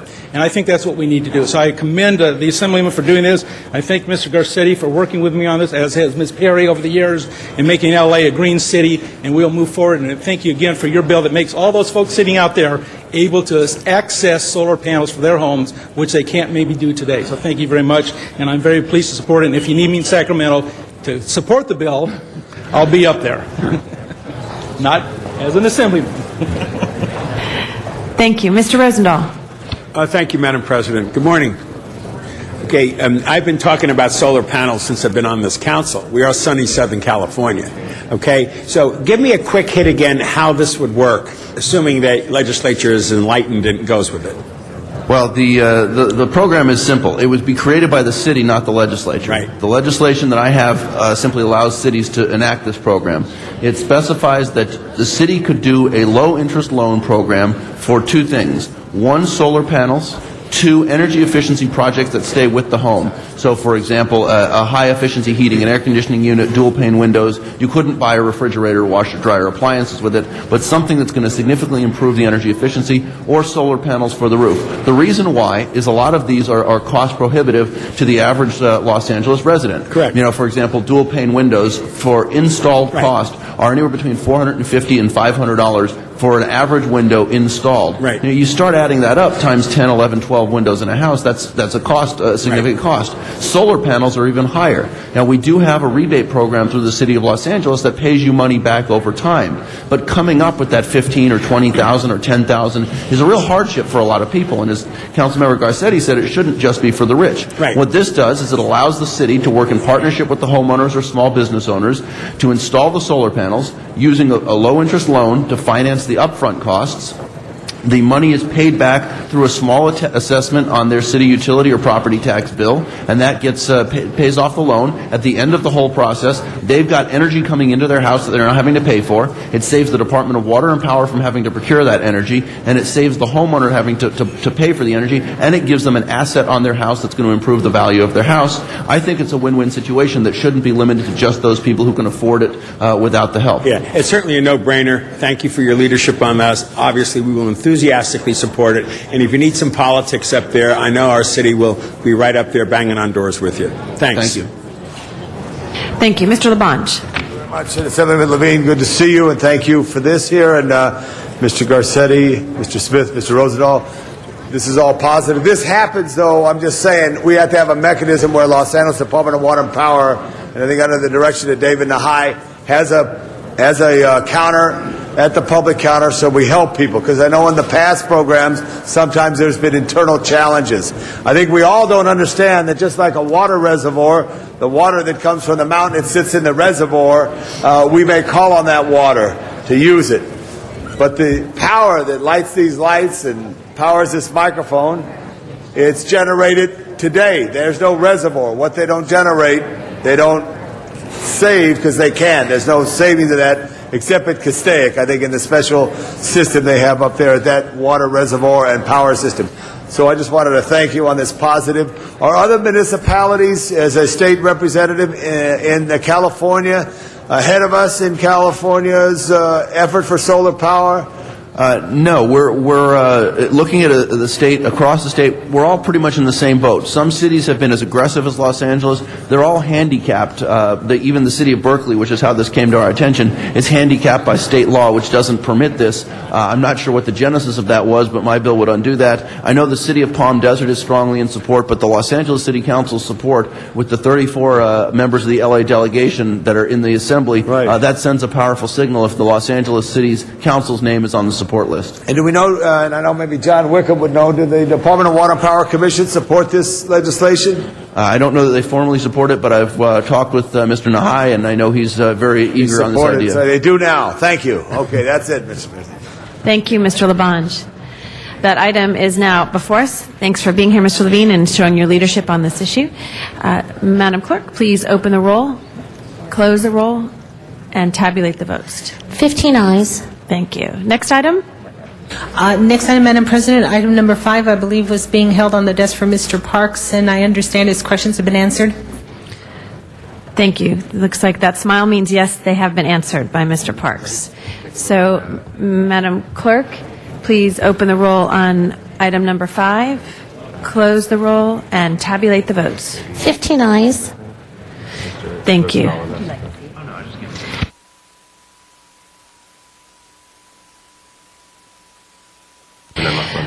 So we will take item number 36 next, Madam Clerk. Yes, and that was called special by Councilmember Rosendahl. Mr. Rosendahl?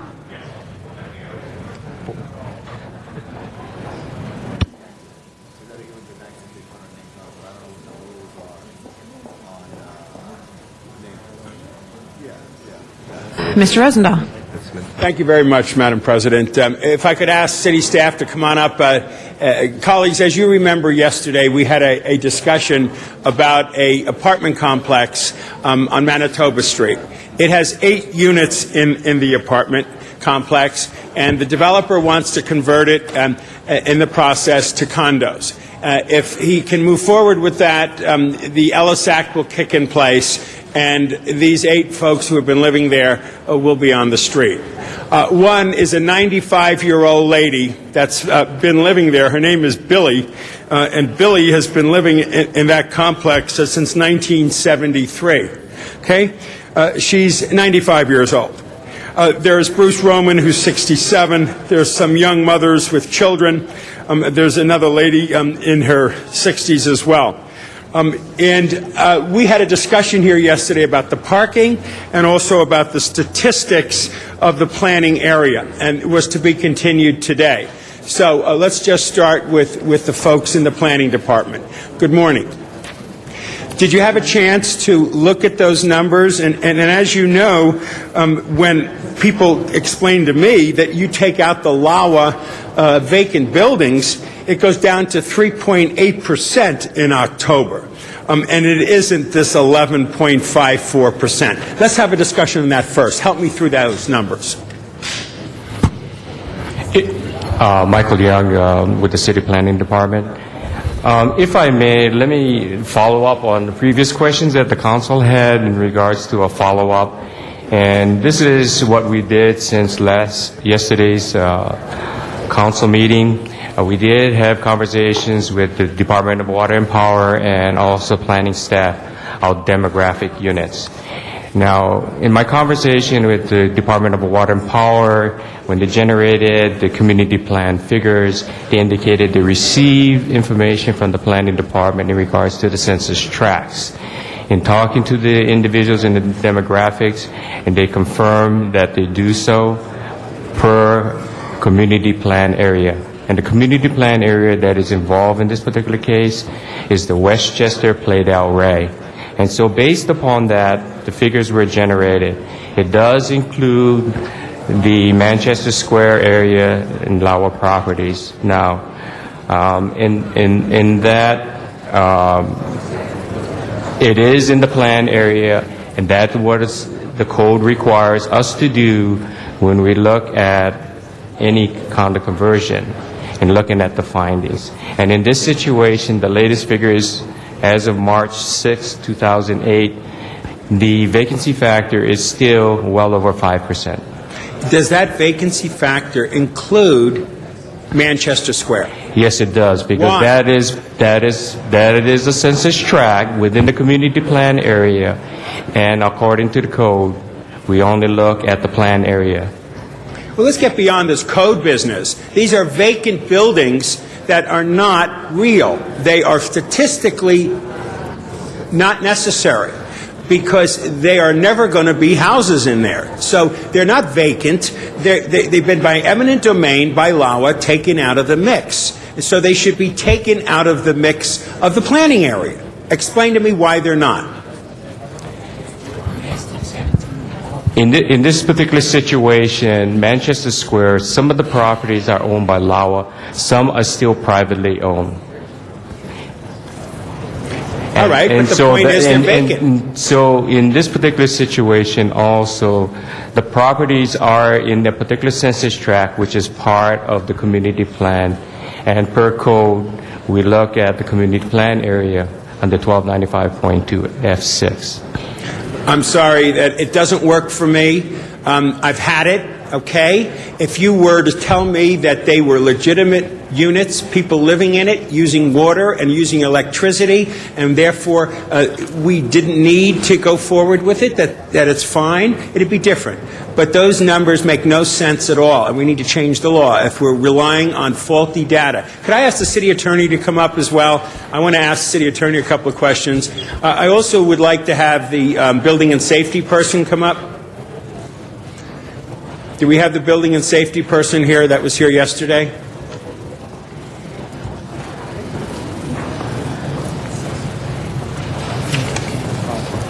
Well, hopefully the building and safety person will come up because we're taking time away from this Las Llamas business. But frankly, there are 8 people's families that I'm caring about at this very moment here.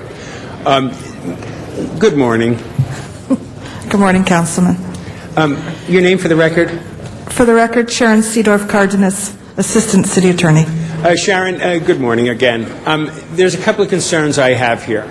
One is, and I don't know where the building and safety person is, but when the building and safety person spoke yesterday, they said that they were in the process of seeing if they had 16 parking spots for an apartment unit. They did not discuss it as a condo conversion project. Condo parking spaces might be larger or different and so on and so forth. But that is something that apparently in a couple-year process gets dealt with. In the meantime, these people are thrown out. So I just want to hold that issue until the building and safety people show. But you've just heard the planning people talk about the statistics. We're saying that the DWP analysis, which still includes Manchester Square and other homes that are no longer homes, they've been taken out by the flight pattern and eminent domain, and they don't exist. If you take them out of the equation, it falls below the 5% vacancy rate. Frankly, the numbers that I'm told, it goes to 3.8. What's your sense of that from a legal perspective? Again, for the record, Sharon Seedorf Cardenas. What the code states is that the BAP can be approved unless the advisory agency or the Council on Appeal finds that the vacancy rate is less than 5%. Whether it is or is not 5% is a factual question. So if the Council has evidence that it is basing its determination on, then you could make the finding that the vacancy rate is less than 5%. So if I could read this to you, so if you subtract the 300 from this number available, including owner-occupied apartments, it would go down to 3.8% if you removed the Lauer properties and the others that are vacant that are part of that. Why hasn't the planning department in their code looked at the real reality on the ground and therefore make their percentages based on the facts? Councilman, I don't believe that's a legal question. The planning department is in charge of their code. They're the administrative agency in charge with enforcing it, and they're the ones who interpret it if there's any ambiguity. Okay, then let's go to the broader legal question. Building and safety's coming up. Oh, great. Introduce yourself. Dave Lara, Building and Safety. David, help me out on this parking situation. There are 8 units. There was parking space. What did Building and Safety do? There was an application that had been applied for a change in the parking layout to add additional spaces, and I believe that the number was a total of additional 8.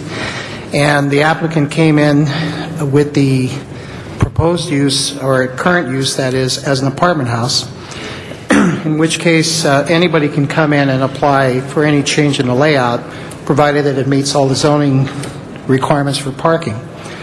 In this case, the applicant filed, we checked the plan, there was no changes whatsoever with regards to the use itself. The only changes that occurred were the additional parking spaces, which basically, so long as they meet the code, they can anybody can add additional parking anytime they wish. And if this was a condo complex, would there be different criteria and a different strategy, or what? No, the criteria wouldn't be much different, other than whatever the condo, the conditions of the approvals would spell out. In that case, it would have to meet those requirements as to the number of spaces. And any other detail that may be involved as far as conditions that the city planning department gives us. Okay, does planning want to say anything more at this point? I'm sorry, I didn't listen to what you were saying. Well, do you have any final comment before I ask City Attorney for one more comment? Because I know we've got to move on. In terms of the parking requirements, just like Building and Safety stated, the applicant can at any given time go to Building and Safety and apply for a parking permit without any problem with the process of the condo conversion until the tract map is recorded. That is when it becomes a condominium, because they still have the right as an apartment owner to go to Building and Safety without even coming to planning at all. And until the tract map is recorded, does the owner of this property have the right to LSAC and throw the people out? That I'm not sure. That's a good question. They have not filed a tract map to say it's a condo project. There's conditions with that one would have to do. Are they in the position to use the LSAC, get rid of the people, and then deal with that issue later? Again, for the record, Sharon Cedar of Cardenas.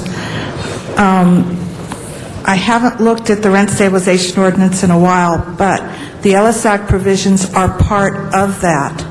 And there are allowable grounds under the rent stabilization ordinance that someone could use to evict someone, and if they followed those allowable grounds, they would have to give the LSAC notices. Okay. Well, I'm not going to open up public hearing on this at this point. And colleagues, I'd like to ask you to react or to just go with me. I want to deny this moment here the applicant's desire to do a condo conversion. I'm not comfortable with the data about the occupancy rate because the LAWA data is still in there. We have an impression that it would be 3.8%, not 11.6%. And one of the huge issues is that. And the second is the parking. I don't feel comfortable that it's properly worked out for it to have become a condo. in the future. And at this point, I feel that there's no other choice from my end but to deny this condo conversion. And I ask you for a vote, which would be a no, I guess, the way the process is set up to the thing. Would that be a no then, Madam President? Okay. I would ask you to vote no on this project. Move rejection. Move rejection. Move rejection to vote yes. Sir? Move to reject. Well, Vote for we'll rejection. let Mr. Weezer speak, and we'll make sure from the city attorney's office, because is it a Plum report that is before us? Yeah. Okay. Okay, Mr. Weezer? Thank you. I tried to follow the conversation from yesterday. Now, I wanted just to get clear on the vacancy rate. Well, first of all, when we discussed the condo conversion, the changes in payouts that we were going to do, we were going to amend this section. Has this been amended yet? For the record, Sharon Cedar of Cardenas. I believe that this section was one of the things that you asked for there to be a further report back at some time, but there was no instruction to amend this part of the ordinance. On as far as the conditions for denial under 12.95.2 F6. However, and I wanted to mention this to Councilman Rosendahl, F6 requires two findings be made. The first one is that the vacancy rate is less than 5%. But you also have to find, in order to make that finding to deny the map, you also have to find that there's a significant cumulative effect by the conversion on rental housing. And in doing that, there are a number of factors that are laid out, and so you have to say which of those factors and on what basis from the evidence in the record that you're finding that there's a cumulative effect. And on the less than 5%, so we would have to deny it. We would have to find that we believe there is less than 5% vacancy rate there. And Mr. Rosenthal made a good case, I believe, to show that the data is a bit flawed here, what is included, what's not included. And yesterday, I was trying to find out how old is this data. In fact, today they gave us some additional data, but I'm a bit concerned about how reliable this data may be. Right, but if I could just respond for 1 second. That finding has two parts. Yeah. The less than 5% is only one part of the finding. Okay. You have to make both parts in order to use that finding to deny the map. And Mr. Rosenthal, I feel comfortable with what you propose in terms of the vacancy rate. I would ask that we also say that we've met the second part of the findings in order to deny this. Okay, So thank you. I ask for a yes vote to reject, Madam President. And Mr. Attorney, the Plum was a communication. The communication from Plum was to deny the appeal? That's correct. So you would want a no vote, I believe, if you want to deny the appeal. I mean, if you want to approve the appeal. It's to deny the appeal that's coming to the council, right. So we would vote yes to deny that appeal. No. No, the item before us is the Plum report that suggests that we deny the appeal. Okay. So what you would want to do is vote no on the Plum communication, because that, yes, Mr. Garcetti. Was made by somebody who wanted the condo conversion not to happen. Correct. The Plum report then said to move to deny that appeal and to continue the conversion. So if you're voting yes on that, it is to deny the appeal of the tenants and to allow the condo conversion forward. If that's what you're asking folks to vote yes on, I want to be clear. But if it is to uphold that appeal that they made against the decision on the condo conversion, then you would require a new motion to uphold the appeal. So, Mr. Attorney, and then we do have Mr. Alarcon who would like to. Does that make sense?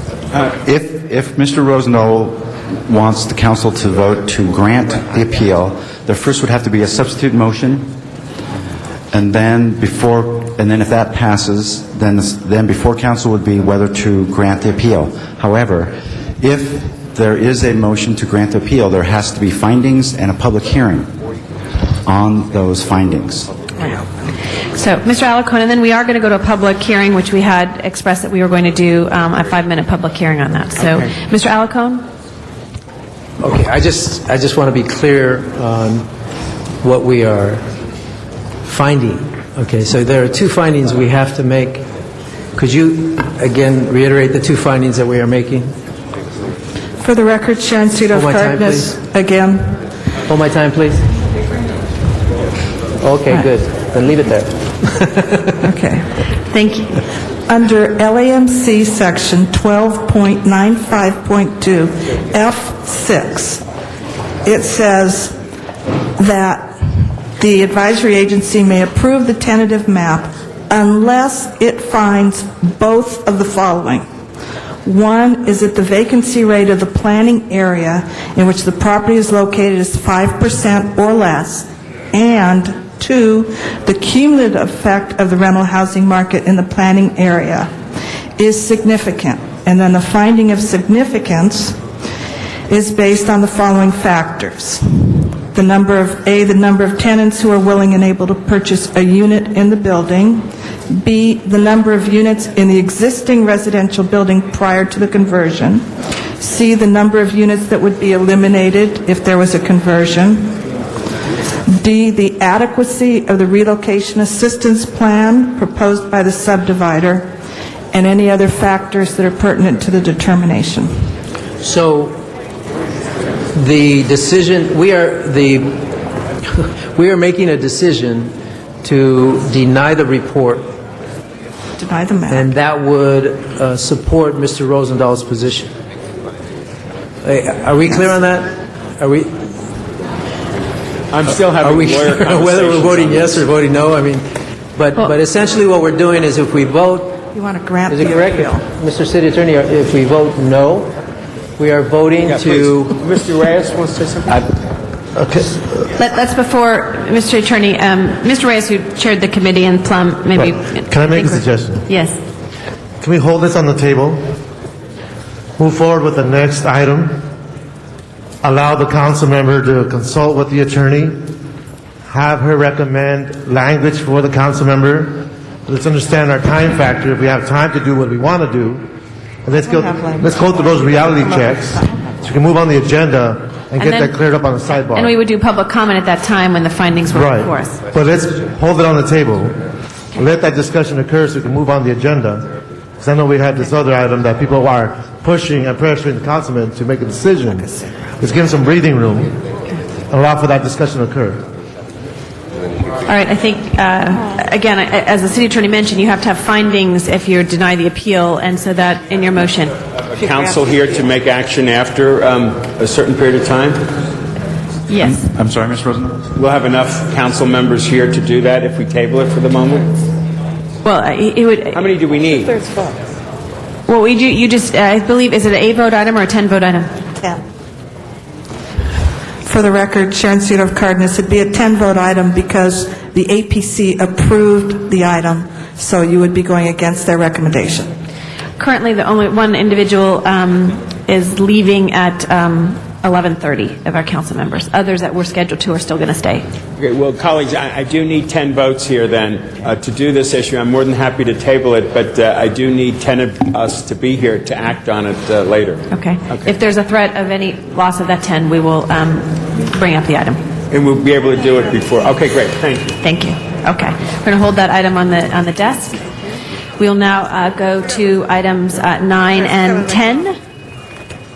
I think we'll carry them together. I'd like to acknowledge Mr. Smith. We do have public comment cards. We want to kind of give a lay of the land for everyone who's present today. In the interest of time, since we're going to lose some people very shortly, I'm not going to ask for a public comment period because there was one held in the committee yesterday, and I apologize for all those that came down here. Your names will be added to the file, but we're going to lose too many people if we wait. And so in the interest of getting this done, I would ask that we not have a public comment period. Thank you. Mr. Smith. Rarely do I try to advise my colleagues on what to do. I do stand up and speak on issues I believe in, but I remember Socrates tried that and they poisoned him. So I'm not going to follow that lead. However, I do need to point out to you many things on this case. Unlike normal projects that we see in the city of Los Angeles all the time that are within the city limits, this project is outside the city limits, and the laws are different, and the rules are different. First, LAFCO has terminated this project. Unlike in 2002, 2003, 2004, 2005, 2006, and 2007, when we were reviewing their documents, there is no longer anything pushing the City of Los Angeles into this project. Secondly, the City of Los Angeles has only taken one legal action that affects Las Lomas. When we approved the sphere of influence a year ago, contrary to the assertions of Mr. Alarcon, that action said very clearly, we want to control this project, we want to control our borders. That's what an SOI is for, that's what an SOI does. Thirdly, and again, contrary to what you've been told, the City Council has already pre-zoned the land. As I have pointed out later in the documents you will find in the book I passed out, the land is zoned R1-1 by default, which will support only 247 homes on the entire land in the City of Santa Clarita SOI and the City of Los Angeles SOI. Fourth, the Los Angeles Battery of Attorneys argue that we must let the process go forward and follow procedure. On this point, I absolutely agree.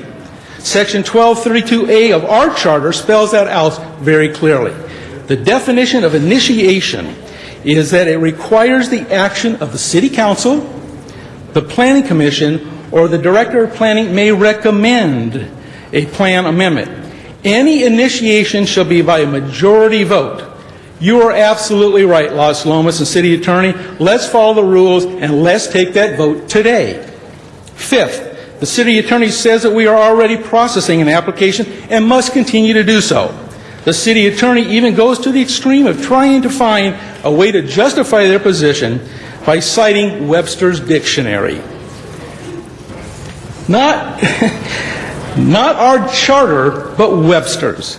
Nice try, City Attorney, but is that the best you can do as a legal opinion? They even threaten that if we do not continue working on this project, we will likely be sued. And Mr. Alarcon points out that there's a great liability there. Actually, we will bring it to your attention, and in this book we passed out, you'll see a very decisive lawsuit on that point against the City of Los Angeles, where we prevailed and won. And it said very clearly, the City Attorney is wrong, Las Lomas is wrong, there is no liability, we get the choice to make, and we have not made that choice. During this debate, I will point out documents in the book we've circulated that specifically refute the misdirection that Las Lomas and the City Attorney have been engaging in for the past several weeks. I know each of you has been besieged by a legion of lobbyists, lawyers, special interests, all getting financial benefit from this project. And in my 30 years in this chamber, I have rarely ever seen so much money poured into one project as has been poured into this to lobby you. It is pointed out over $2 million is spent by Las Lomas on lobbyists, lawyers, unions, and donations to influence your vote. At the Budget and Finance Committee hearing a few weeks ago, 500 people were in the audience. And of the couple dozen that supported Las Lomas, virtually every single one of them was on a payroll to be there. But there were hundreds of people that stood up and said, no, we don't agree with this, and they weren't paid by anybody. On the other side are hundreds of what I would call Davids, people willing to stand up against this Goliath, citizens, neighborhood councils, Ms. Hahn, over 20 of them. Homeowners groups, none of which were paid to be there. Another lobbyist said, and I quote, neighborhood councils, not every neighborhood council opposes this like you are led to believe by Mr. Smith. You're right, not everyone does. You got me there. But everyone that voted on it did. Every single one of them voted on it opposes this project, along with 22 other associations. Churchill said, ideas acquire a momentum of their own. A stimulus of vast concentration, public support or opposition is almost irresistible in its potency. Let me read to you the list of names of people that support this. Congressman Brad Sherman, Congressman Howard Buck McKeon, Senator Alex Padilla, Assemblyman Fuentes, Assemblyman Smythe, Assemblyman Feuer, Senator Kuehl, Assemblywoman Bromley, Mayor Ramos of Burbank, Los Angeles County Supervisors Antonovich, Yaroslavsky, Burke, City of Santa Clarita, the Los Angeles Times, the Sierra Club, the Los Angeles Police Protective League, UFLAC, Studio City Association of Residents, Federation of Hillside and Canyon Associates, Clean Air Coalition, San Fernando Valley Audubon Society, Green LA, Santa Monica Mountain Conservancy, Safe Action for the Environment, SAFE, the Transit Coalition, Sunland Tahunga Alliance, Laurel Grove Neighborhood Association, Sunland Tahunga Chamber of Commerce, Lake Balboa Neighborhood Council, Encino Neighborhood Council, Reseda Neighborhood Council, Sun Valley Area Neighborhood Council, Sylmar Neighborhood Council, Valley Vote, North Valley Coalition of Concerned Citizens, North Valley Regional Chamber of Commerce, Sunland Tahunga Neighborhood Council, Homeowners of Encino, North Hills Community and Courting Council, North Hills West Neighborhood Council, Granada Hills North Neighborhood Council, Porter Ranch Neighborhood Council, Chatsworth Neighborhood Council, Granada Hills South Neighborhood Council, Old Residents Granada Hills Residents Group, Cagle Canyon Civic Association, West Ranch Town Council, Knollwood Property Owners, Save Chatsworth Inc., Sherwood Farmers Homeowners Association, Acton Town Council, Castaic Area Town Council, Chatsworth Community Courting Council, Placentia Canyon Property Owners Association, Los Angeles Trails Project, San Fernando Jaycees, and numerous others. There are no paid lobbyists in that group. That is the people of LA speaking very loud and clear.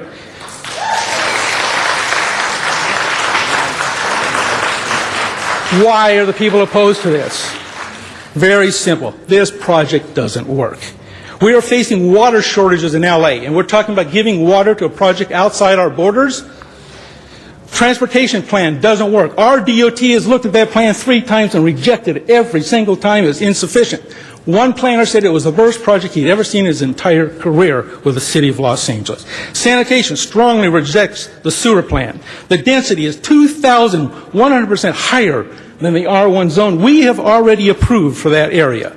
Public safety plan is insufficient because it puts the operating expense on our back, not theirs.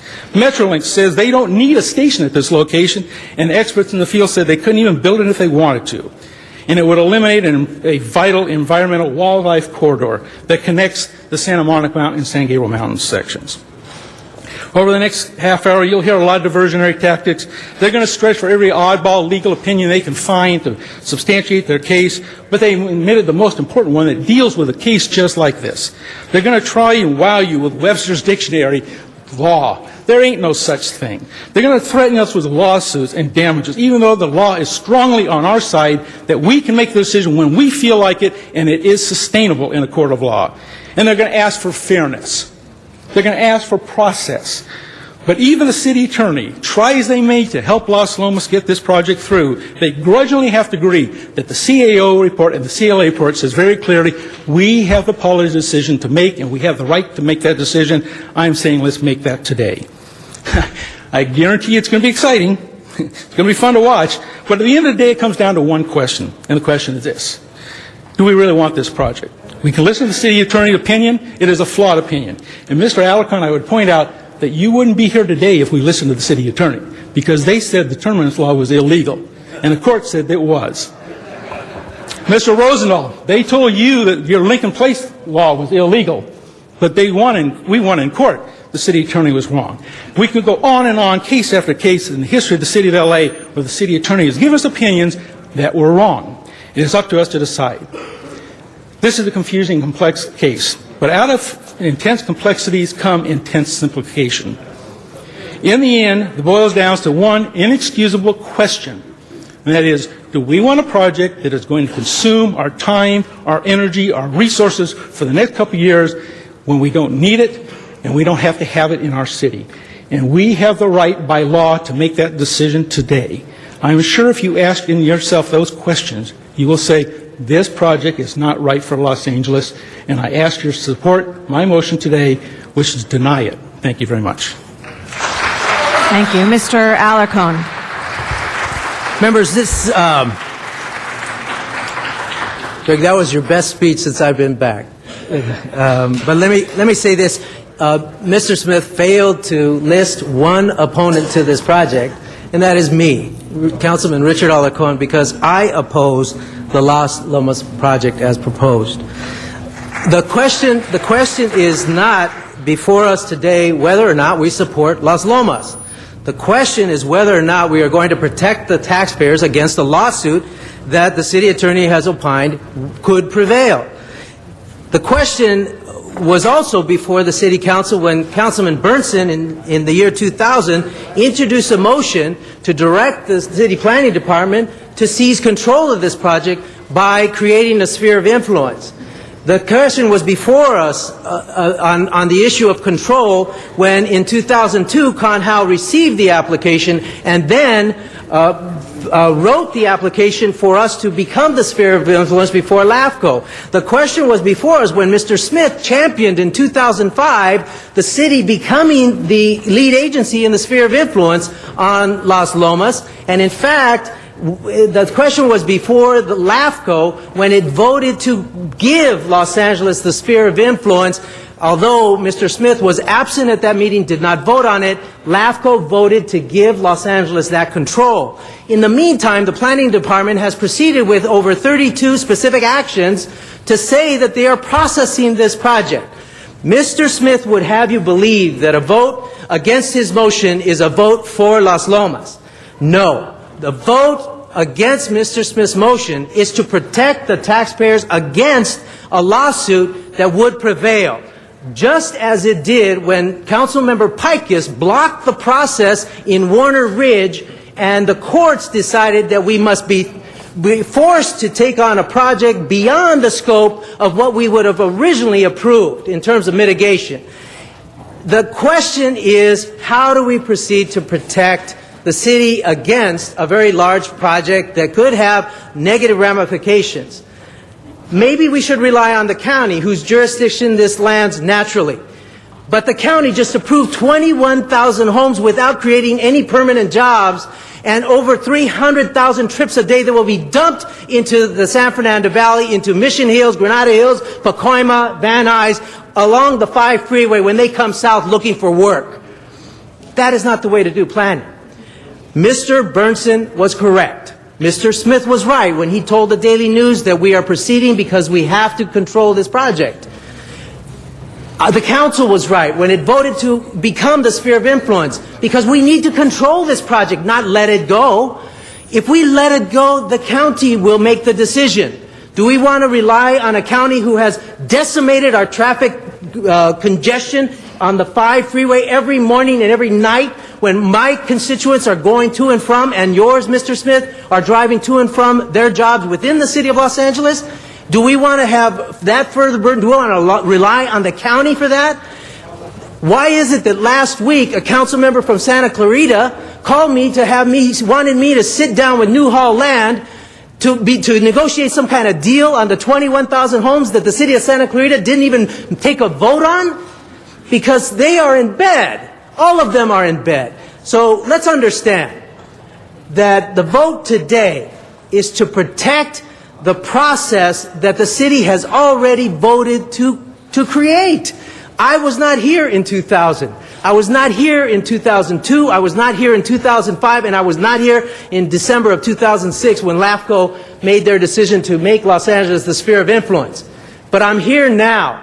And I recognize that we have taken far too many steps to give Dan Palmer the fuel he needs to go into court and demand the process be completed, the EIR be finished. Now, here's the other thing about this. I also have faith in this council that they are concerned about the environment. I believe that Mr. Smith does care about the negative ramifications of a large project. That's what compels him. That's what's compelling me. But I believe that we won't even have to address those questions until after we see the EIR. And when we see the EIR, if we don't like it, guess what? You won't have to worry about me chasing after your yes votes because I will be the first one to vote no.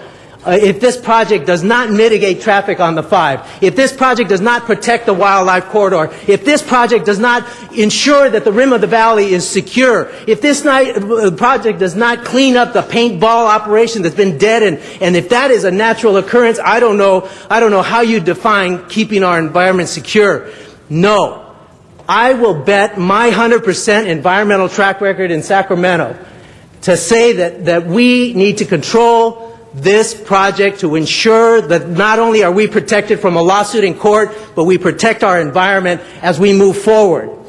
This is a project that needs to be controlled. The question before us today is not whether or not we support Las Lomas. The question is whether we as a city of Los Angeles embrace our responsibility to seize an opportunity to control an area of land that, granted, is not in our jurisdiction, but obviously impacts us every single day, or whether we acquiesce to the county to make decisions about the environment. And I'm sorry, but the North County area has done a miserable job and negatively impacts the city of Los Angeles as a result of the horrible land use projects that they have incurred on the people of the North San Fernando Valley. This is about the environment. And I respect Greg Smith in his passion to protect the San Fernando Valley. I'm doing the exact same thing. I'm concurring with Hal Bernstein when he moved to take control of this project in 2002. I'm concurring with the City Council when they moved to define us as a sphere of influence in 2005. Why Mr. Smith has changed his opinion, you'll have to ask him. But the question I have for you is, was he wrong then or is he wrong now? I believe he was right then, and we need to stay the course, process this application, and at the end of the day, if it's not good, we simply say no.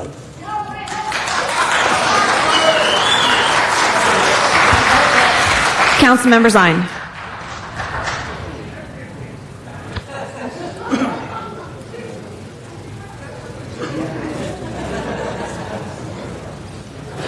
Thank you, Madam President.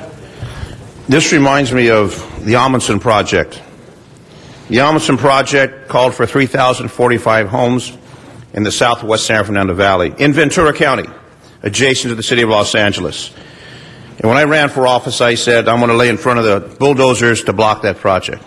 Well, I didn't have to lay in front of the bulldozers because at that time, there were no bulldozers moving forward to that area. But the community got upset about it. The environmental issues became notorious. Water pollution, air pollution, gridlock on the 101 freeway. And we were able, with the assistance of Governor Gray Davis, to find state park money and turn that into a park for the rest of time. This reminds me of that project. Beautiful land that was going to be turned into a community. 3,045 homes, a golf course. Affordable if you make $1 million. Affordable if you can pay for the range fees at the golf course. This reminds me of the same thing. And I was able to convince my colleagues here in council, our city attorney, the mayor, and we all, with our state officials, were opposed to that project. This reminds me of that same type of project. We're not talking about an infill, we're talking about urban sprawl. We're talking about the folks in the north part of LA County who are already tied up in gridlock on the 14, on the 5. And if you have to commute that way every day, you know what it's like. The people today on the 118 freeway, because of the tragedy, a wrong-way driver, that was a mess. The 101 freeway, that I have to commute every single day, we are maxed out in traffic. And they're going to take about 1,000 feet off of the hillside for this project, 900 and some feet off the hillside for this Las Lomas project. This reminds me, it's a parallel to what we experienced in the Amundsen Project in Ventura County. We were able to block that, able to preserve that land. Now, this land needs to be preserved for our grandchildren. But in addition to that, we need to be able to survive in this environment of gridlock on the freeways. We, like everyone else, face this gridlock situation that's not improving. And if they're going to bury a subway system or some kind of transit system through the mountain, that's, again, going to help destroy what is beautiful nature out there. I don't travel North County that often, but when I do, it's a situation that's going to take an hour and a half to get out there. The morning commute in, the evening commute out. The 405 to the 5 to the 14. Many homes built out there. People like to have a residence. They like to have a home. And they commute into my district, into Warner Center. And the district into my area gets plagued with cars that are already coming in. We're going to add more traffic, more congestion, more chaos. This is urban sprawl at its finest. We're going to take every inch of open space and build something on it. We need to preserve something. And I read the list that Councilmember Smith discussed, the elected officials, the LA Times, The publications are saying this is a wrong project. Now I go to the issue of Mr. Alarcon and Mr. Smith. Mr. Smith says stop the project now. Mr. Alarcon says he's not in favor of the project as it's currently proposed. I've talked to some of my colleagues. People aren't in favor of this project. So for me, we go through the next step. We go through the EIR. We spend more money. We spend more time. We spend more resources. And then when the train finally hits the station, we don't want this project.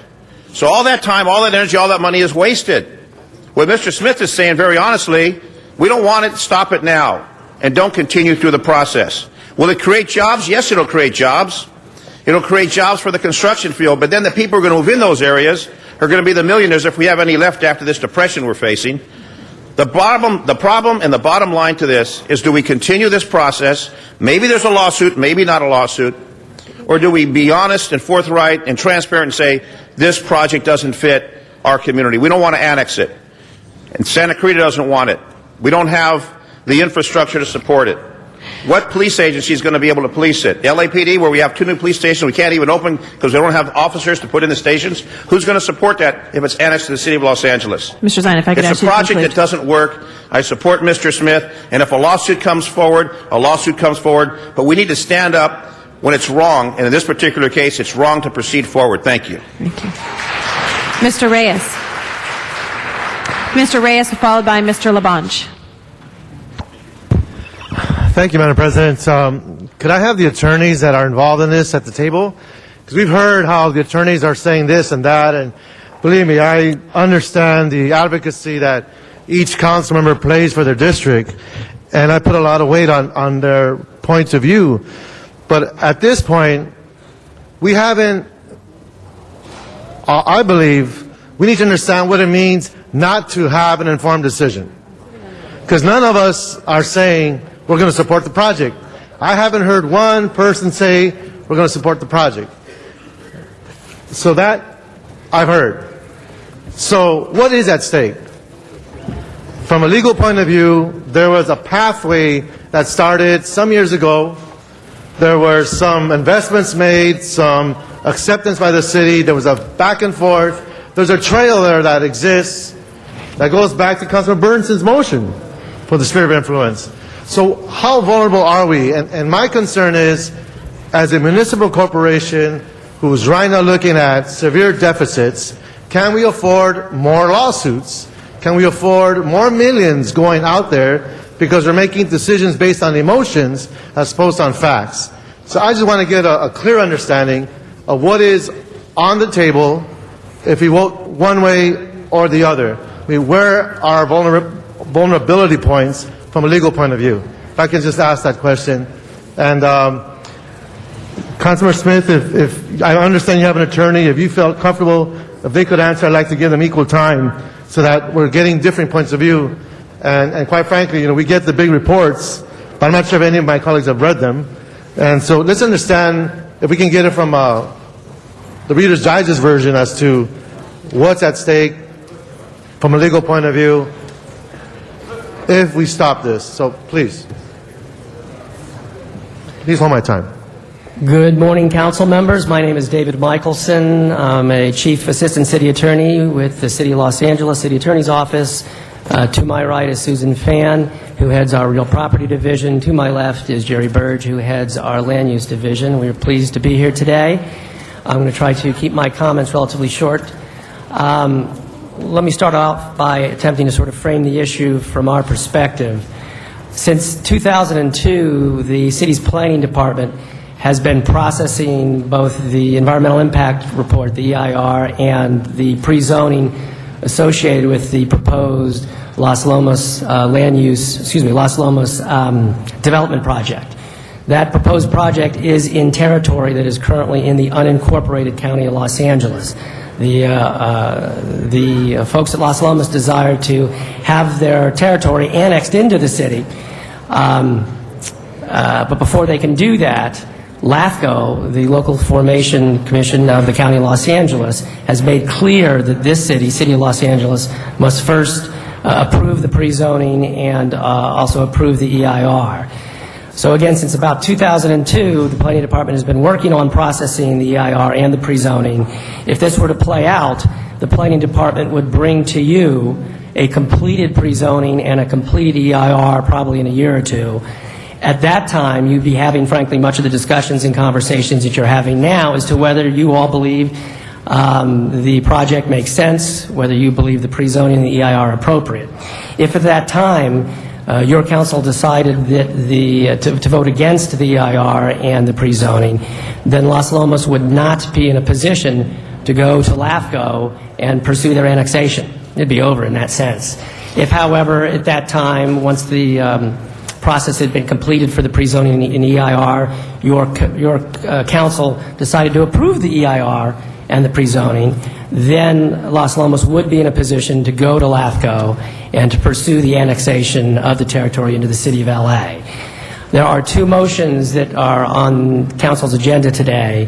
One motion is Councilmember Smith's motion, which in essence, if adopted by your council, would request that the planning director stop processing the pre-zoning and EIR and stop processing it before it is completed, before the work is completed. The other motion that's before you is a motion brought in by Councilmember Alarcon. It's the original motion brought in, which that motion would have the city enter into a supplemental fee agreement with Las Lomas so that all the city's costs and expenses in processing the EIR and the pre-zoning would be paid by Las Lomas. We have... Let me ask you to pause for a second. I want to make that's clear. The supplemental fee agreement, if we support it, does not mean we support the project. Absolutely correct. The supplemental fee agreement in no way prejudges the merits of this project one way or another. It's simply a mechanism by which the city can fully recoup the costs and expenses that your departments would experience in processing both the EIR and the pre-zoning to their completion, so their final documents. Just using plain terms, it just means that we are forcing the investors and developers to pay for the time and work generated by the city. That is correct. Okay. The city attorney's office has issued 3 letters of advice, really 4 letters of advice, the most recent of which was hand-delivered to your offices yesterday morning. The first 2 letters of advice, December 6th and February 4th, were only sent to Budget and Finance as the motion from Councilmember Alarcon was before that committee. Seeing that this is the first time really this is now before council, we believed it prudent, of course, to provide you with the legal advice directly to all council members. As many of you know, our original letter on December 6th to the Budget and Finance Committee was without authorization by your council leaked, and that letter became public. And so it is common knowledge, it's been reported in the media and the press, that the city attorney's office has indeed taken a position after carefully looking at this and has essentially said that the city must complete the processing of the EIR and the pre-zoning. To make very clear, however, that processing of the EIR and the pre-zoning in no way prejudges the merits of the project. And the reason why our office made that determination is because in 2002, the planning director, who under a city law was authorized to do this, initiated the processing of the EIR and of the pre-zoning. Folks may disagree with us. We respect that. However, that is our advice. I am not going to go into any more detail than I have because these are attorney-client communications to you all. If you want to ask specific questions of us, we'd be pleased to answer those questions in closed session. You may feel, however, that you have sufficient information from our office based on information we've provided to date, so there's no obligation to go in closed session, clearly. There is a legal basis, actually 2 legal bases, to go into closed session if that's what you desire. And so the bottom line is, from our perspective, it's sort of a timing issue. Much of the discussion that you've already heard today would be discussion that normally would take place once the pre-zoning and EIR process is completed, has been vetted by your departments, primarily the planning department, and then brought forth to you to make a fully informed decision at that time. Thank you. Councilor Smith, would you like your attorney to respond to any of this? There's different points of view here. You're making assertions. We'd like to understand what's real and what isn't based on evidence that you're providing. I have a challenge. Okay. then thank you for your, I've run out of time. I'll press that button again. Thank you. Right. Let me just quickly add, the individual that's been mentioned is Bill Pellman with the Nossaman Law Firm. He was hired by the city as a consultant to work with Councilmember Smith's office with respect to Las Lomas. If you all want him to come up and address you, obviously we have no problem with that. We will not get into a debate with him. We don't believe that's appropriate because it would go into our attorney-client communications with you, which should be done in closed session, which, again, that's your prerogative if that's what you would like to do. And colleagues, in closing, my questioning is focused on how do we protect the city's coffers? How do we understand the rights of the applicant, the city's ability to make an informed decision, not based on emotion, not based on politics or what we hear on the AM radio, but based on what it is that we have to do as elected officials and understanding our sparse resources and protecting ourselves from lawsuits and loss of money that could be going towards direct services for our constituents. Thank you. Mr. LaBonge. Thank you very much, members. What we have here is a dynamic that I think we need to take a pause on. The dynamic is this. We live in a state, very populated state. We live in Southern California, very populated. There's a situation here where someone wants to develop land that they own. And there's a situation here outside of our city. And I don't know how many of you members have had trouble getting just regular business from the planning department. How much money have we spent so far on this? Does anybody know? Anybody know what dollar we spent? Hold my time.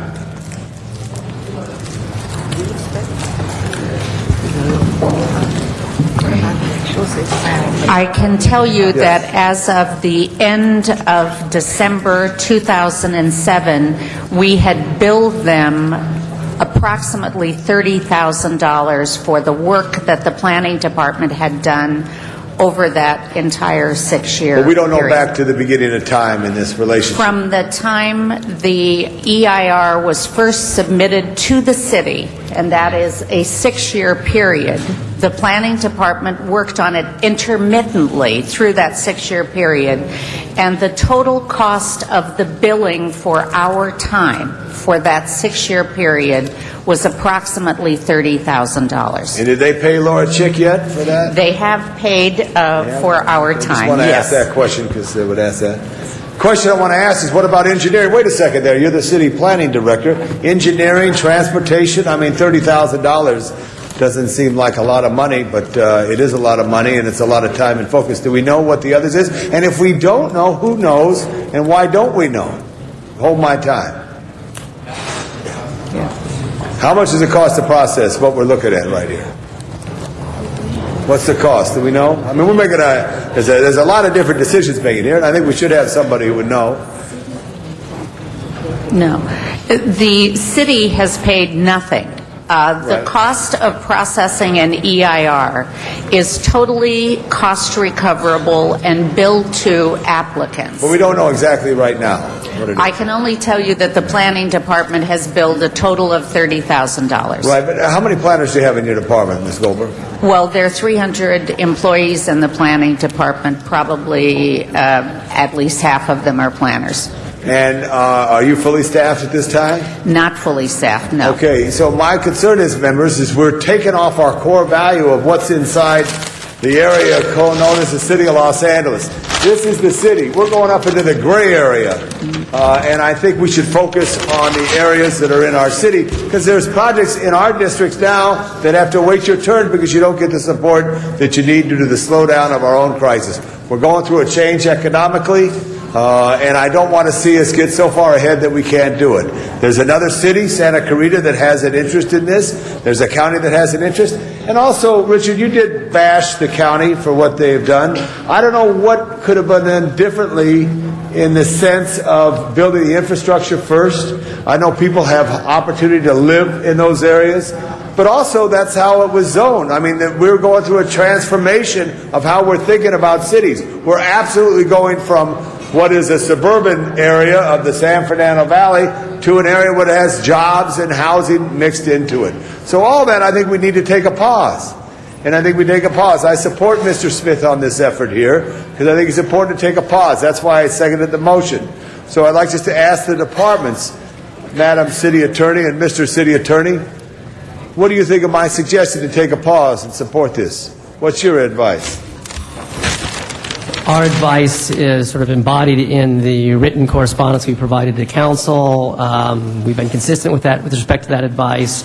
We believe that when the processing was initiated in 2002 by the planning department director at that time to process the EIR and the pre-zoning, that committed the city down this path of at least completing those documents and bringing that information forward. So that's kind of where we are on that issue. We have been made quite familiar. Well, here's what I say. I use an analogy. When you take off from Washington in an airplane, you want to fly to Los Angeles. Maybe you have a little medical emergency on plane. Maybe you have a mechanical emergency. I think we have a little bit of an emergency about the challenge of that parcel and that intersection of those two freeways, a state route, interstate route, and let's take a pause. And what do? They land in Kansas. And then they get to Kansas there, they figure it out, and they get back on another plane and go. This land's going to be here for another 1,000,000 years plus, God willing. Okay? Let's do it right. Let's take a pause. I don't want to see the planning department overburdened where you're not focused on issues that are in Los Angeles, in our neighborhoods, on communities throughout the city. And let's figure that out later. Take a pause. Thank you. Thank you. Mr. Cardenas. Ms. Goldberg, on an EIR like this, I mean, you're very familiar with the magnitude of the current proposal of the project, and therefore the EIR has certain responsibilities, requirements, and a certain thickness by the time it's done. $30,000 on a project like this, would that be a 2%, 3%, 4%, less than 10% of the entire expenditure on behalf of your department? I'm not asking you whether you're getting reimbursed. I'm just trying to get an idea of the magnitude of how much of the work has actually been expended on behalf of your department based on how much more work is left to do should this EIR be processed. Well, because every EIR is different based on the complexity of the project. This is a highly complex project, so it would be difficult for me to project what the total cost would be. I would suggest that the $30,000 is not a huge portion of the total ultimate cost of processing this, keeping in mind that the work we do is a review of consultant work that is being done for the project. My guess would be that this would not represent more than maybe a quarter of what the ultimate cost might be.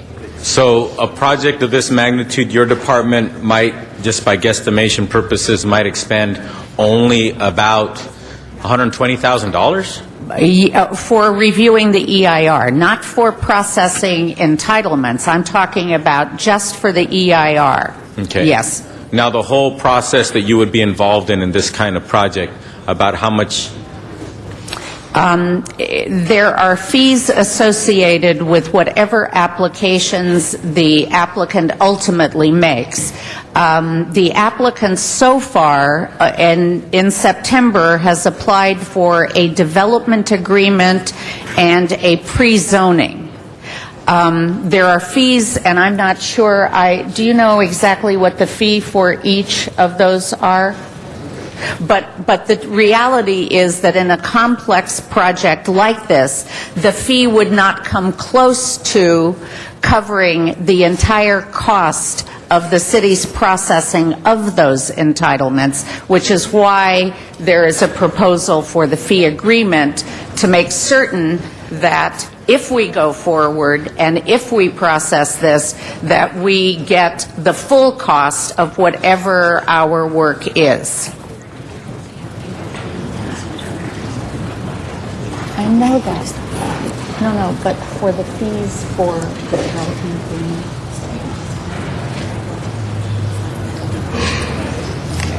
The fee for the development agreement was approximately $28,000, so that's what they have paid as part of the fee. Okay. But again, the fee in a complex project like this does not cover the full cost, which is why we would look at a fee agreement. Okay, thank you. Somebody mentioned, or it was mentioned a couple times so far about spheres of influence. What is the City of Los Angeles' role today when it comes to the sphere of influence?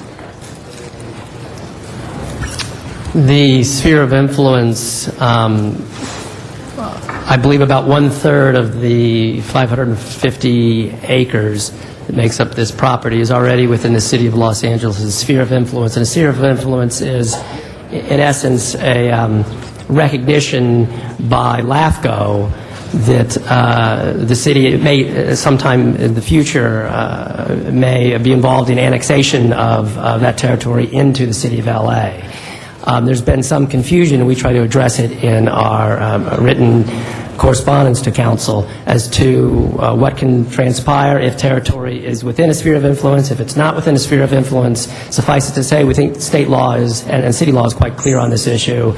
The city is legally authorized to do pre-zoning and to perform and be involved in an EIR for territories outside of the city, regardless of whether that territory is within an existing sphere of influence or not, quite frankly.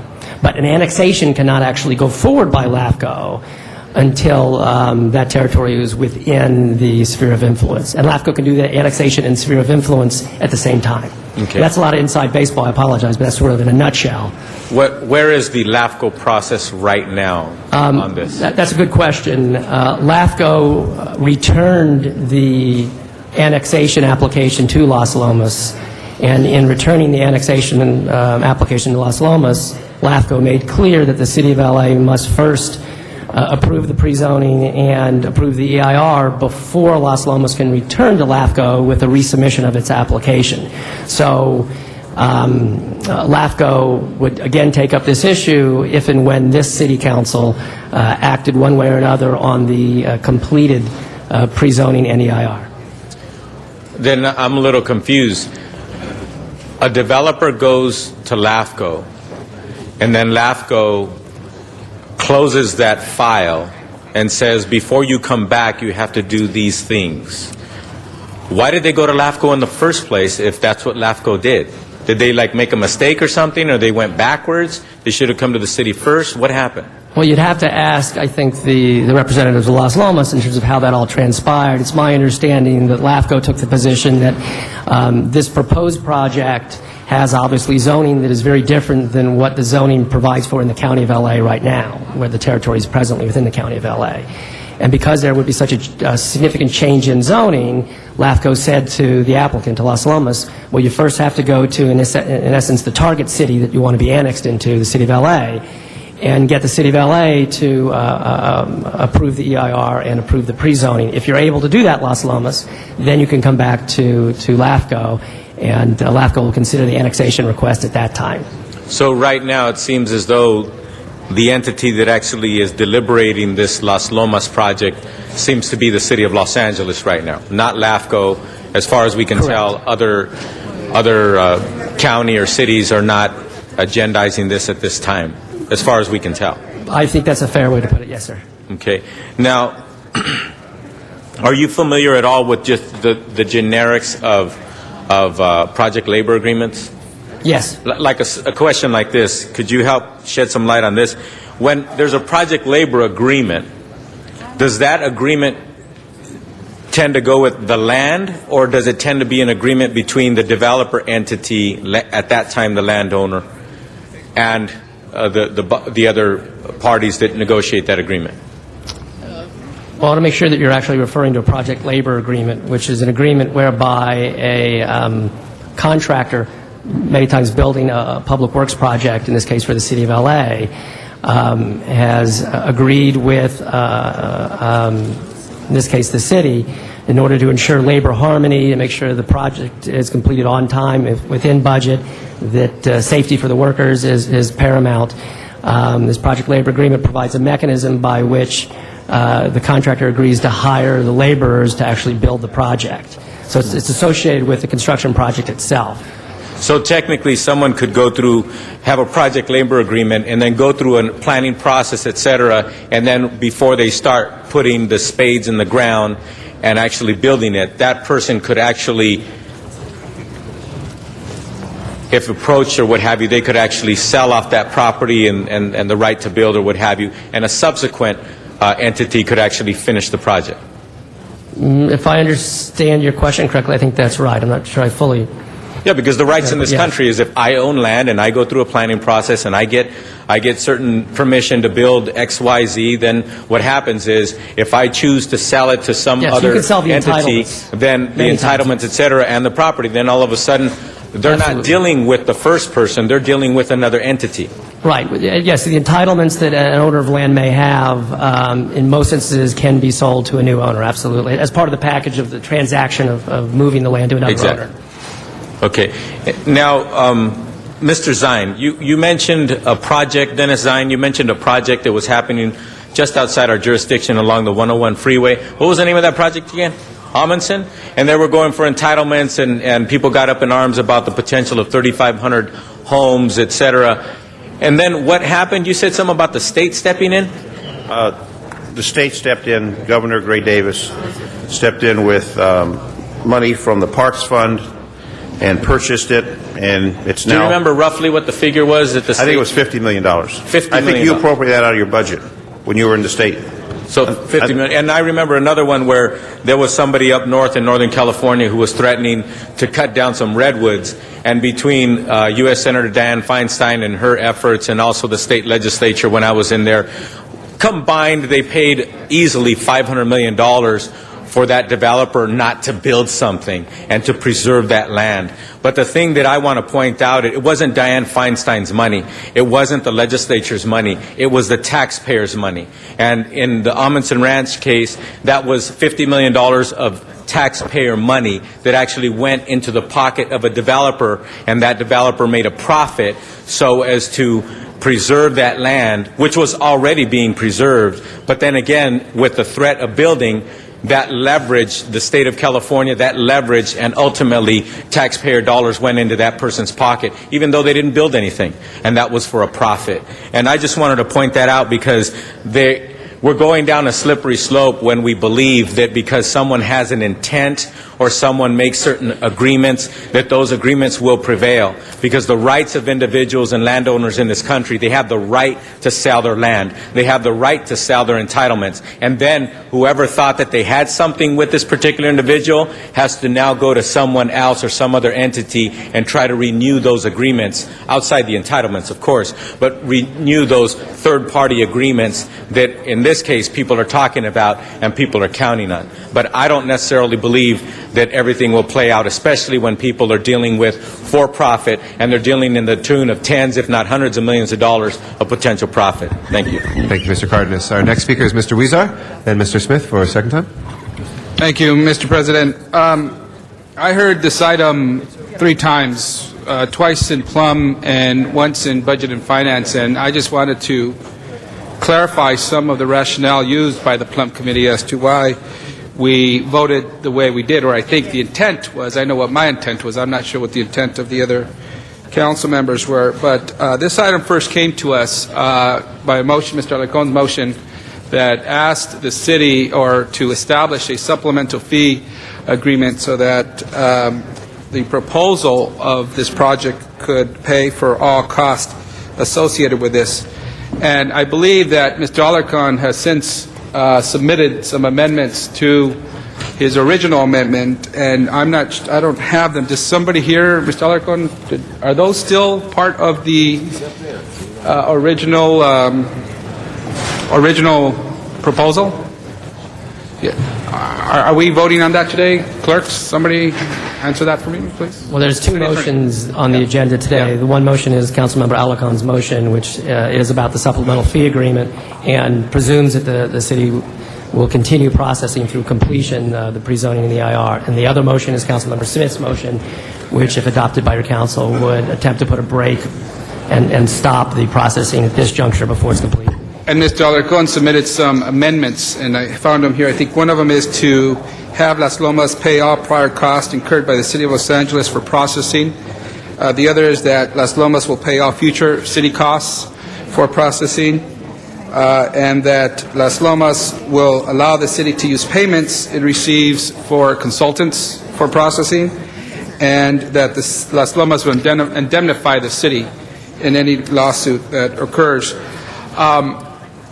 When we voted on that, I believe that we were looking at this as given the city's advice that we are obligated to continue to process this, and if in fact we are going to process this, that we would have and incur no costs associated with the processing applications.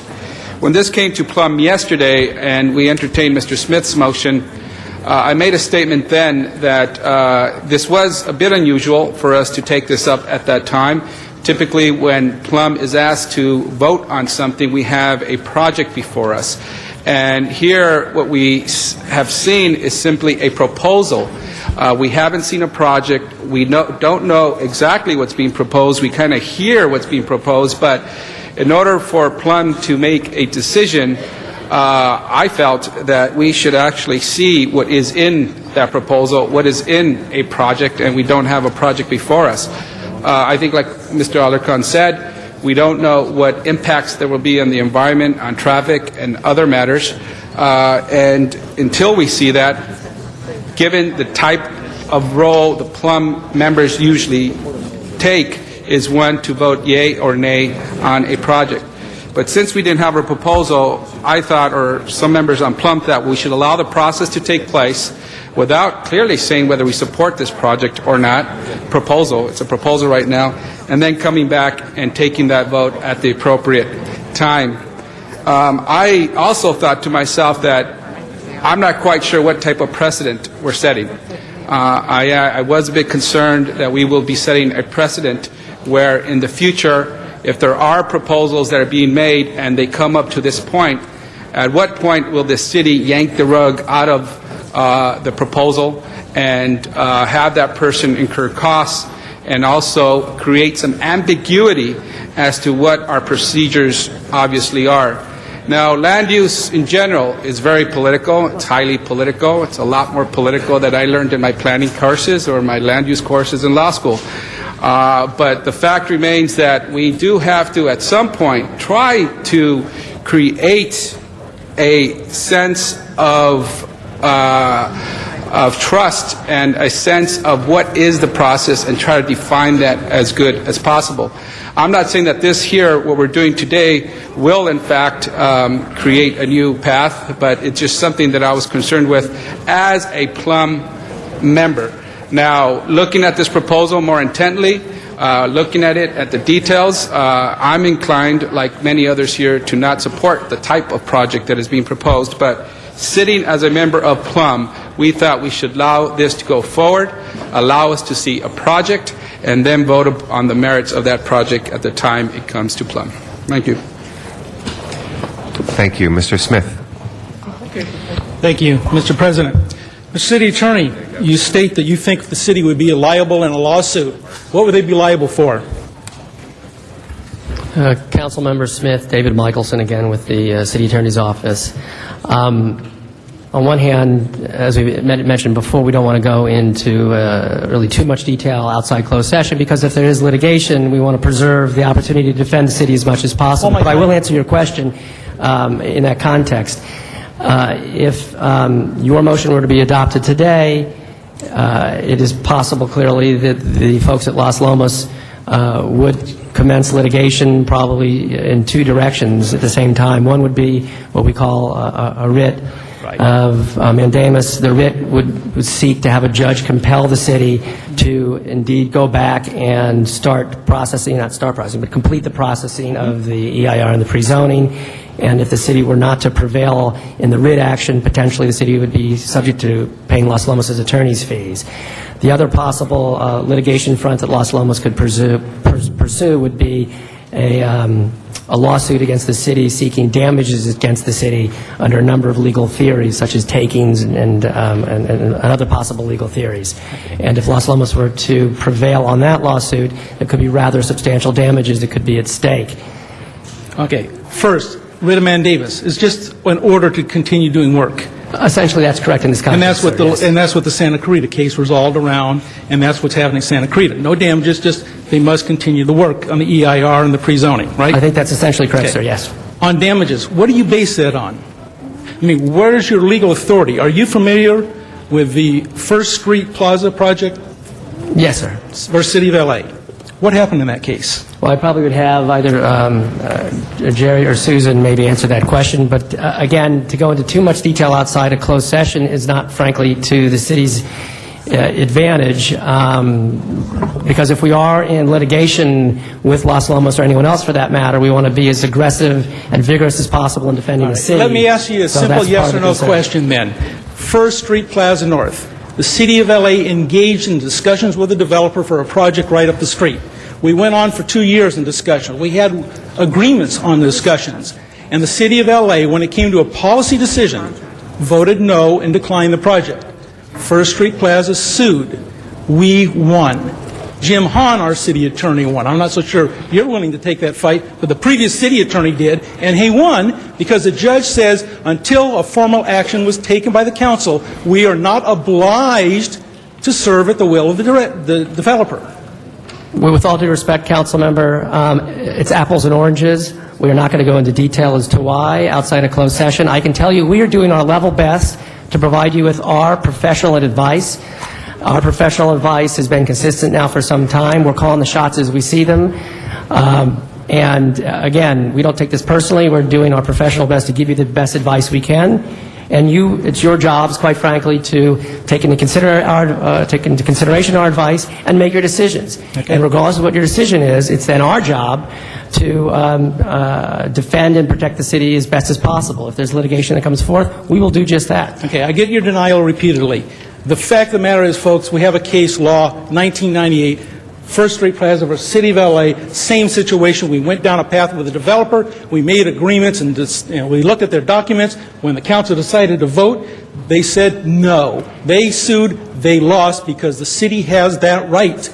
As a legislative body, we've got the final say, not the developer. City attorney opinion all aside, you're wrong. Case law is significant on this point, and we've won that case before. What we would lose at the most would be a writ of mandamus, which says you start the process again. That's what we would lose. And that case law is very clear on this point. Well, with all if I might respond. No, you might not, because we got time problems here, and you answered. Thank you. You mentioned that the city planning director had, by their actions, started a process that we must continue. That's your opinion.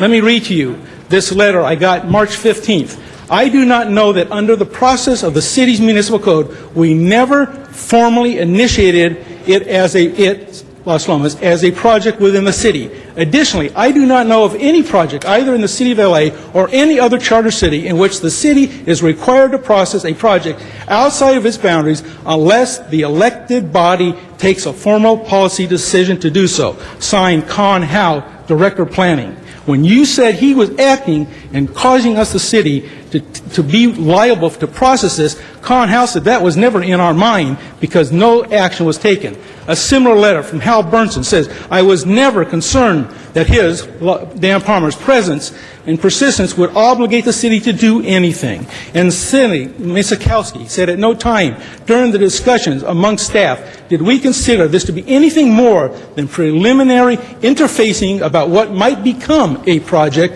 in the future. The city never took official action that we felt was an obligation to see this proposal through to fruition. You may argue all you want that the city director of planning did something to give them hope, but the law is clear. First Street Plaza is clear. The director of planning that undersaw this in the beginning is clear. Mr. Burnson's statement is clear. Ms. Misakowski's statement is clear, and mine is clear. We have done nothing to obligate the city to proceed on this, that the vote of the council is the final decision in this matter, not the developer and not the city attorney. One final point. You've kind of blurred the lines about pre-zoning. You said that the LAFCO rejected it because of the pre-zoning issue. Have we not pre-zoned the property? I'm sorry, what's the question? Have we not pre-zoned this property? This property has not been pre-zoned. You're wrong. Read Section 555 of the Charter. You know what it says? The zoning of the County of Los Angeles, where the territory is presently existing, is the underlying zone unless it's changed by you all. You have not pre-zoned as the City of Los Angeles. No, it says that the default zoning is R1-1 unless the council takes another action. That's correct. So we have pre-zoned That's the after property. annexation, sir. It's not been annexed yet. It says in annexation, you can pre-zone, or in the interim period, 2 years, the zoning exists at R1-1. By our action to create a SOI, we created a pre-zoning. By default, but a pre-zoning. So there is no taking. There is no taking, ladies and gentlemen, if they go to court and sue us, because we have taken nothing but the right to build 247 homes. That's all they have the right to do today. So they cannot go get damages against us except for 247 homes, not for a $26 million project they're talking about. With all due respect, the city attorney's office would appreciate maybe a minute and a half to be able to respond to make sure that you have sort of our understanding as to what was just said. May I have that minute and a half? Thank you. I think, Councilmember Smith, you actually answered maybe your own question as to why it's apples and oranges with respect to the case that you just mentioned. And the reason why it's apples and oranges is actually what's before you here today is relevant to the Municipal Code Section 12.32A, A is an apple, which makes very, very clear that the City Council, the City Planning Commission, or the Director of Planning may initiate consideration of a proposed land use ordinance. The City Council did not initiate this. If I might finish, please. The City Council did not initiate this. Hold on 1 second, please. The City Council did not initiate this. The City Planning Commission did not initiate this. The Planning Director in 2002, who had the legal authority to do so clearly, initiated this by the work that was done with respect to the EIR and the pre-zoning. That happens to be the law. It's why it distinguishes this particular situation to the case that Councilmember Smith mentioned. What can I tell you? That is our professional advice on this issue. If others disagree, we respect that. It is what it is. Ms. Goldberg, you've answered this question before. I'll ask you again. In reading that section of the code, do you believe that as Director of Planning, you initiate anything until you bring it to your commission or the council? Or is it merely the fact that you recommend to them, which if you read the entire section, Mr. City Attorney, you'll see says a majority vote must take place? With respect to, I'll read it. I happen to bring it with me. It has a big orange tab on it, actually. This is the Municipal Code, Section 12.32, Land Use Legislative Actions. Section A, Initiation. The City Council, the City Planning Commission, or the Planning Director may initiate consideration of a proposed land use ordinance. Any initiation by the Council or the City Planning Commission shall be by majority vote. So that is, if initiation is by Council or City Planning Commission, of course that would have to be by majority vote. If it's initiation by Director of Planning, there's no vote that would take place. That's the prerogative and the power of the Director of Planning under our code. Gail, do you believe you initiate a process outside the city limits? You're asking now a legal question about outside the city limits, and I have no idea. Okay. I can assure you that I believe that the charter provides that I have the power to initiate a general plan amendment or a pre-zoning, and that I believe that at one time in the past there was a formal sort of protocol in the planning department for doing that. But somewhere along the line that stopped happening, and I think the question before you, I think that it's clear that there was not a formal action taken by the planning director at that time to initiate this, but the question still remains, which is a legal question: did the work that the planning department, did the work that they were involved in actually constitute legally an initiation? That's a legal opinion, and frankly, I can't answer that. I appreciate that, and I didn't ask you to do that. I will ask you this. Mr. Howe, your predecessor, says nothing he did in his mind initiated a process. Have you done anything different than Mr. Howe that you believe would change that?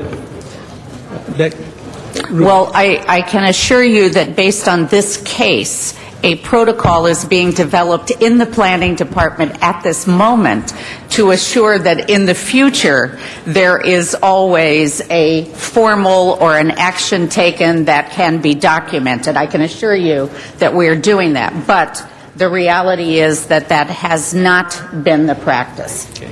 Ladies and gentlemen, I'm out of time. Unfortunately, I just want to add two things. If I had the time, I'd call Mr. Miller here to explain that he, and my understanding is, if I'm not putting words in your mouth, disagrees with the city attorney's opinion on this, that this is a legislative matter, not a city attorney's matter, and that my own legal counsel that I brought in the matter, Mr. Pellman, would say the same thing. Unfortunately, I'm out of time. But in the interest of time, I will let this go forward. If we need to, we'll push it by one more time. Okay.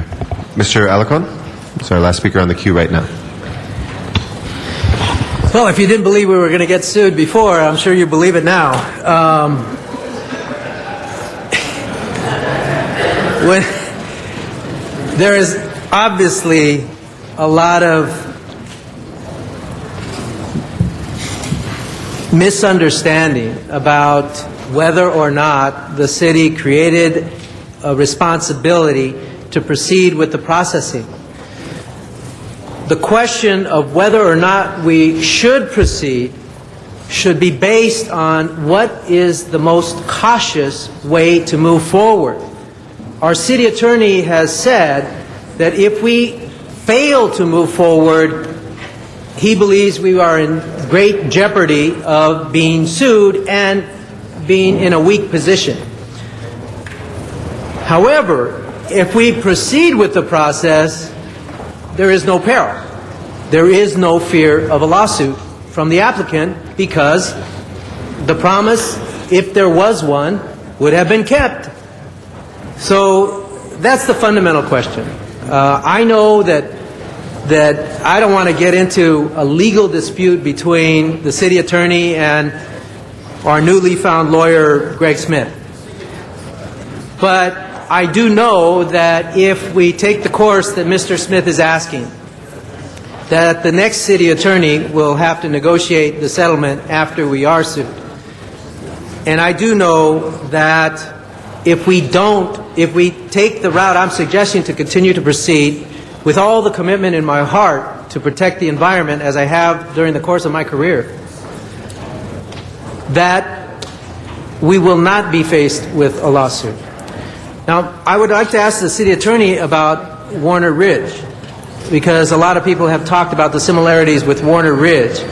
In the case of Warner Ridge, now, by the way, on Amundsen, I was on the council when we had to make a decision to block or not to block. I fully supported. What we did was just block the streets, basically, and that action is quite different. We have no streets we can block on the 5 freeway and on the secondary highway of San Fernando Road, although I'm sure Mr. Smith is now plotting that as we speak. But the fact is that we were sued in the Amundsen case, but we prevailed because the court said that we had the right to block the road. In Warner Ridge, it was quite different. We deviated from the process. And in doing, it was a downzoning process, but we deviated from the process and we lost in court. What was the result of the loss at Warner Ridge? You talked about damages, and were there damages involved in the Warner Ridge case? Jerry Burge, City Attorney's Office. Yes, there were damages, a damages lawsuit. The case actually eventually settled, and the Court of Appeal decision was depublished. Okay, so if I stipulate that the damages in the Warner Ridge case were based on the downzoning and the loss of the value of the downzoning, on the Las Lomas case, what would the damages, what could they be based on? I believe that Las Lomas would make that same kind of argument. There, of course, are differences between the Warner Ridge case and the Las Lomas case. In Warner Ridge, it doesn't involve a downzoning. Yes, but it was very clearly a situation where the property was located in the city of Los Angeles. So what about Las Lomas? Where would the damages? In Las Lomas, the question will be about pre-zoning, and we haven't made the determination on pre-zoning. So the theory being that Las Lomas lawyers could come in and sue the city of Los Angeles. The lawyers' fees could be a couple of million, few $1 million. I don't think we're going to quibble about that, although I think we should. But the theory would be that we could suffer a loss on a damages claim of tens of millions, if not hundreds of millions of dollars. Again, Councilman, if you wanted to discuss the particulars, we would recommend adjourning into closed session. So at Warner Ridge, what happened was there was a settlement process, and they came back to City Council for the City Council to agree to the settlement. Yes, after the Court of Appeal decision. Okay, so in this case, the theory being, the bottom line, colleagues, is that Mr. Smith is arguing that, number one, if we get sued, that we would prevail on the idea that we have no responsibility to process, notwithstanding the fact there have been 32 specific actions, sphere of influence decisions, LAFCO decisions, and all of that. And my theory is that we avoid a lawsuit by processing the project, and we still have the option to vote no on this project at the end of the day.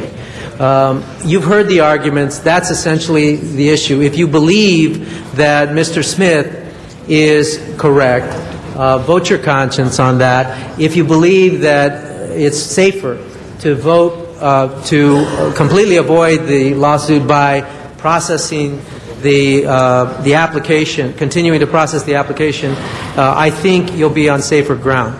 But obviously, if Mr. Smith's motion prevails, it will be decided in court, and we'll be hearing about it on another day.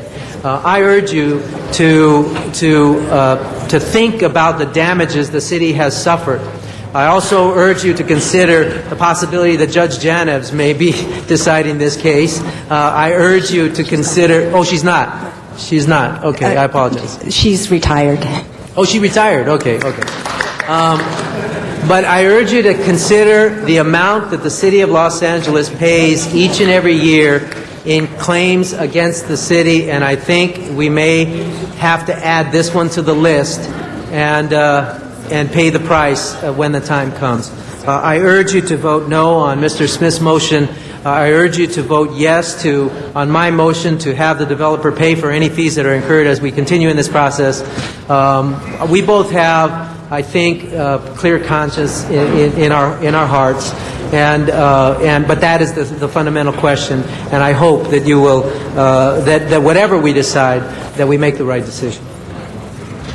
Thank you. That is the end of the speaker queue. I do want to establish for the record that we had our public hearing in committee, that we had 44 cards that were for the proposal to Mr. Smith's motion from 39 people. On the against side, we had 37 cards from 22 different people on both items 9 and 10. We had a further 6 cards that were neither for nor against. We have, colleagues, before us in the following order, per Robert's Rules of Order and Council Rules, the following motions. We have first on item 9A, which is a substitute motion that was submitted by Mr. Smith and Mr. Zine, that would reject the Plum report and move that the City Departments cease all work, do not pre-zone, etc. You have that before you. That's 9A. We will take that up first. Should it prevail, I've been informed by the City Attorney and the Clerk, it kind of moots the question on item 10. If it does not prevail, we will then take up 9, the Plum report, which is to disapprove the Smith motion. If that is approved, we then move to item 10, which has been amended by 10A. There's no objection to, that's a friendly amendment to amend 10A's recommendations in the Budget and Finance report to process the fee agreement. The Plum report similarly moves to process the fee and give a CAO report back on the costs and staffing not covered by the fee application. Okay? So we will first take up... Point of clarification, yes. so everyone knows that the 9A is a request by the CLA to clarify my original motion. So it's a clarification motion. And to move, right, and then to move to reject. It's a substitute motion on 9. And so Mr. it would make President- the current recommendations of the Plum Committee, it would substitute for those. Those would no longer be before us. And, Mr. President, since it's a substitute, I believe a question of whether to substitute vote should be taken first. Right. Yes, Mr. Weezer? 9A is simply a substitute for the original Smith motion, and that is not what number? That's just 9A, okay.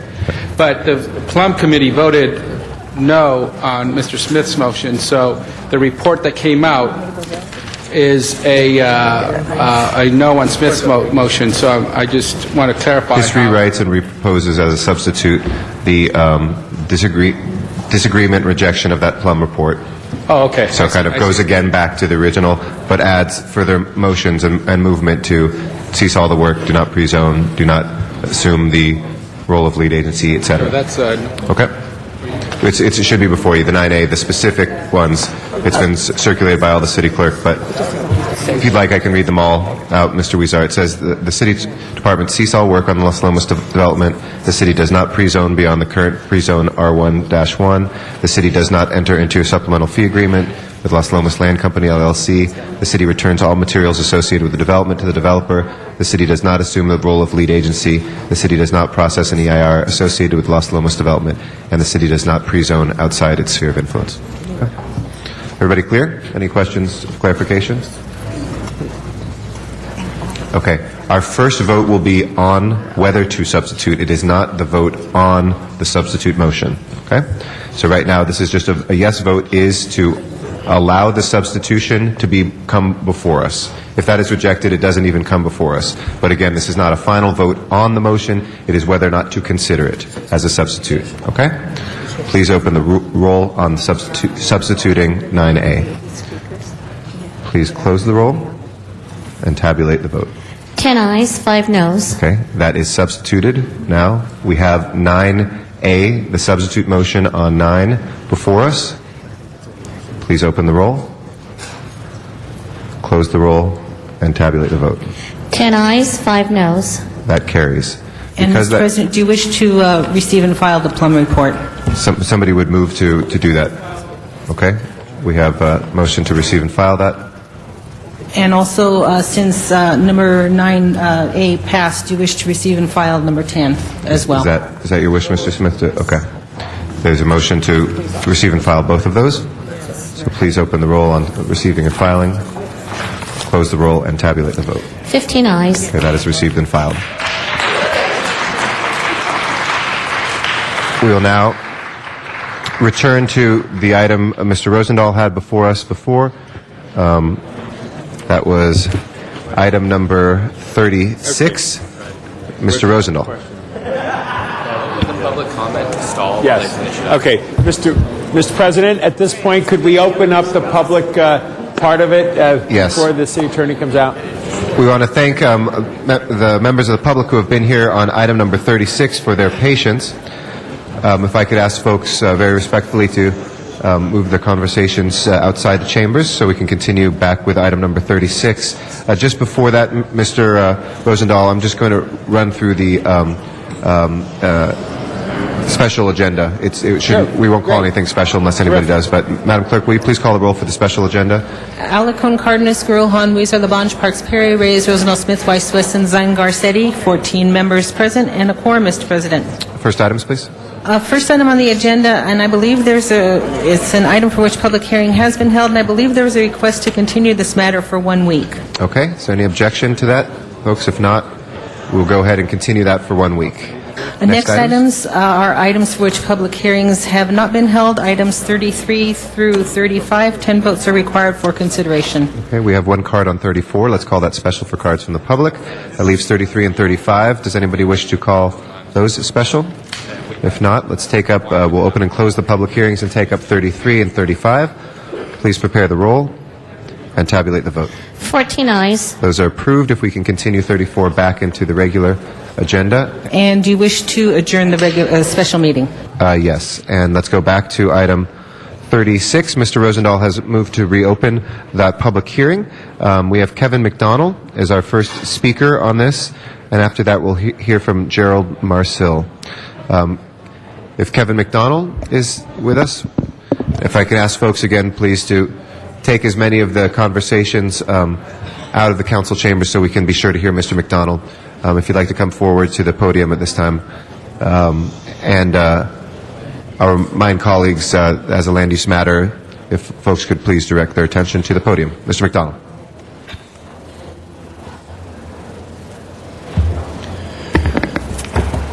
Good afternoon.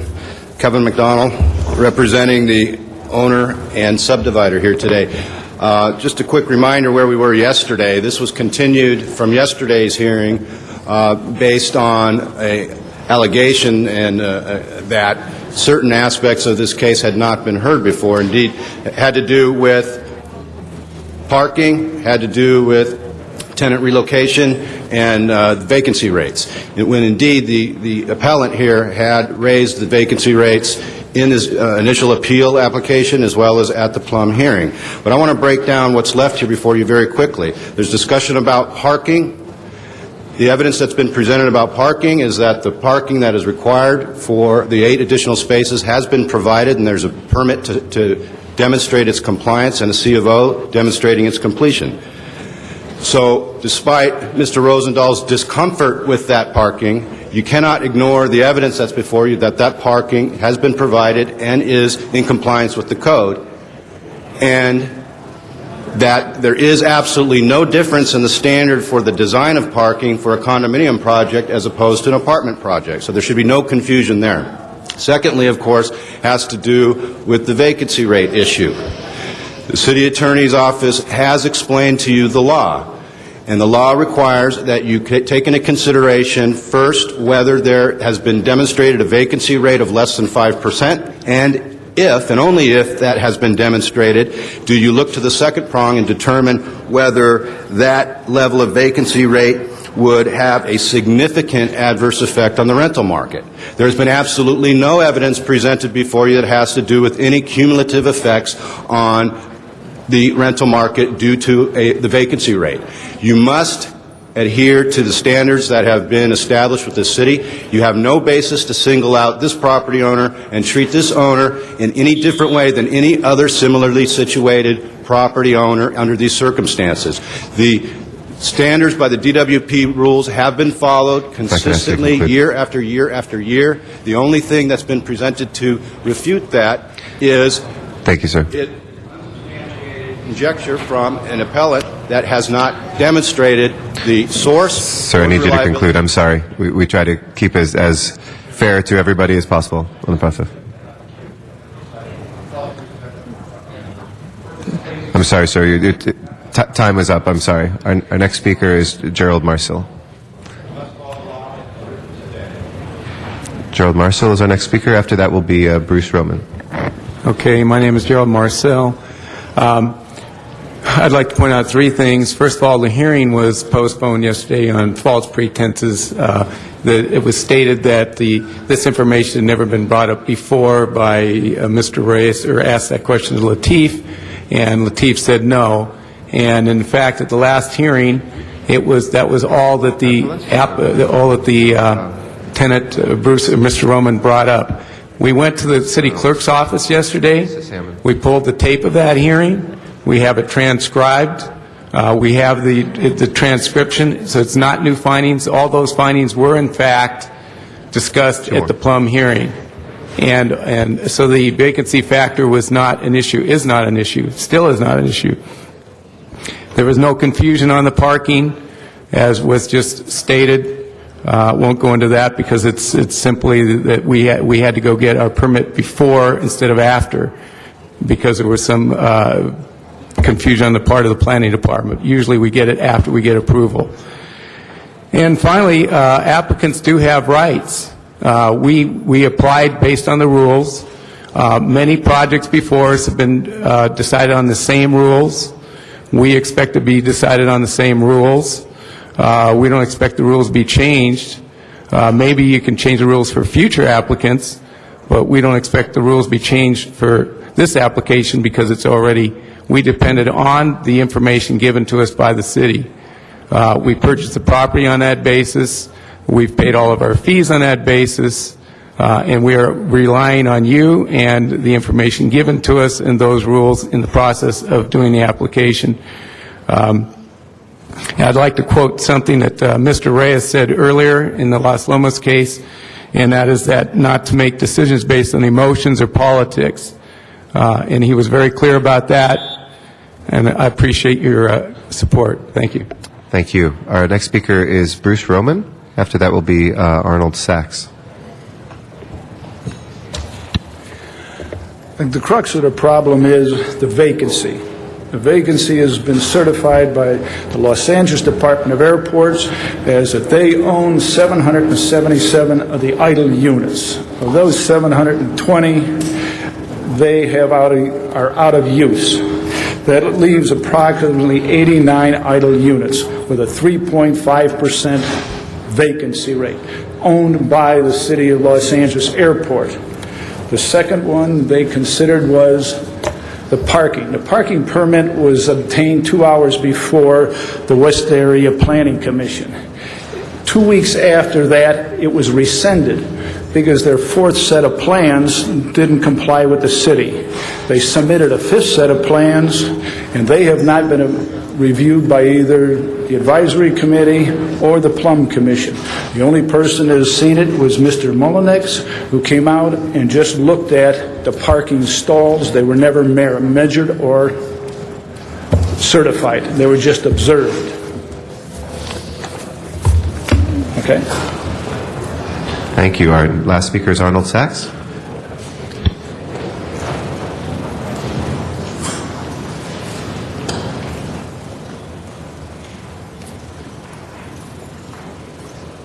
Good afternoon, City Council. Arnold Sachs. Very quickly, what I find fascinating about this hearing was the fact that the city departments that you had seated at the table were quoted as saying they were using information that they got from the DWP, which was, I believe, proved to be wrong or false. And unless this situation had come before City Council due to the circumstances that are involved, then the committees that sat at the table, the planning committee, the housing, whichever ones they were, would have been relying on DWP information that was false. How many times has it happened before? The DWP is going to come before the City Council, ask for a rate increase. How do we know, based on this one instance, can you multiply it out? How many other housing developments have come before the City Council or Plum Committee using faulty DWP information and been approved because nobody's moved to act against them? Yet here it comes out as DWP providing information that's wrong, and they're going to want a rate increase based on the fact that we don't have money for infrastructure, we don't have this, we don't have that, and if we don't get it, blackout, bottom line. But you don't know if the DWP information is right or wrong. And instead of the committee that was seated here and stating that we used faulty information, going back to DWP saying, hey, something's wrong with this information, they just went ahead and said, oh, well, that's the only information we had, so we went ahead and made our decision based on it. Wrong information? Doesn't matter. We need to get some facts here. You're planning on hearings for DWP next week? They should come here and discuss how new, how recent their information is, because a lot of people's lives are depending on it. Thank you for your time, your answers, and your attention. Appreciate it, Mr. Sachs. I will go back to Mr. Rosendahl. Thank you very much, Mr. President. Could I ask the owner to come up to the mic? I want to ask him a question, and I want to ask the tenants the same question. Sure. Gerald Marcel. Yeah, good afternoon. Hi. Have any of the tenants been given an opportunity to purchase a unit in the building? They will, yes. Have they been offered that opportunity at this point to purchase the unit? We don't do that until we get approval. So you have not. You've not. That's offered. correct. Could I ask the tenant to come up? Have you been at all? Have they mentioned to you that they would offer you this unit at $485,000, but a $20,000 discount? August 31st, 2007. Dear Mr. Roman, you are notified that you have the first right of refusal to purchase your unit in the event the property is converted to condominiums. We estimate the sales price to be $485,000. You will receive a $10,000 discount off purchase price if the improvements with improvements to the interior of your unit if you intend to purchase. You will receive a $20,000 discount off the purchase price if you receive the unit without the proposed improvements to the interior. Please sign a copy and return this letter in the self-addressed envelopes postmarked September 7, 2007, if you intend to purchase the unit. If you do not receive the postmarked letter from you, we will assume that you have no intention of purchasing your existing unit. Could I ask the developer to come up again? That is a letter from your firm, correct? I'm not sure if it was from my firm, but it's obviously part of the city process. We would establish the prices at a later date. That, as you heard, it's an estimate price. But it's part of the process that the city makes us do. Because otherwise we would do it after. Okay. Can I ask the tenant to come up again? Since this letter that you received when? August 31st, Matt Tasiasi. Okay, August 31st, and there are 8 units. Were all of the units given that notice? The people that contacted me, I'd say yes, everybody. And did anybody accept this opportunity or not? Nobody accepted it. Nobody accepted this opportunity. Okay, thank you both for your comments on that. Colleagues, I have just circulated a motion that clearly points out a couple of issues here. The vacancy rate of the planning area in which the property is located is less than 5%. And we come up with that proposed project will have a significant cumulative effect on the rental housing market in the planning area in which the proposed project is located. The evidence in the record is the vacancy rate is 3.8% in the planning area in which the property is located. The Department of Water and Power reports that the vacancy rate for this area is 6.8.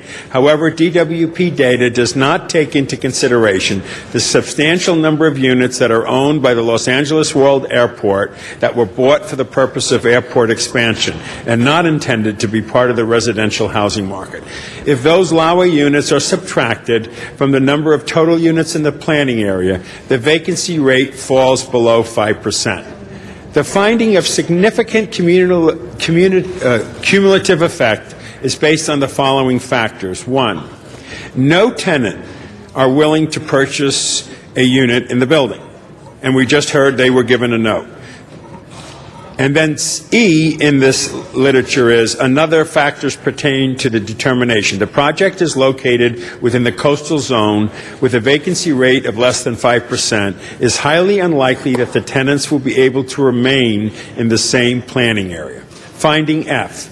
The off-street resident parking spaces and guest parking spaces required for the proposed condominium conversion are reasonable but not feasible and substantially not consistent with the purposes of the municipal code.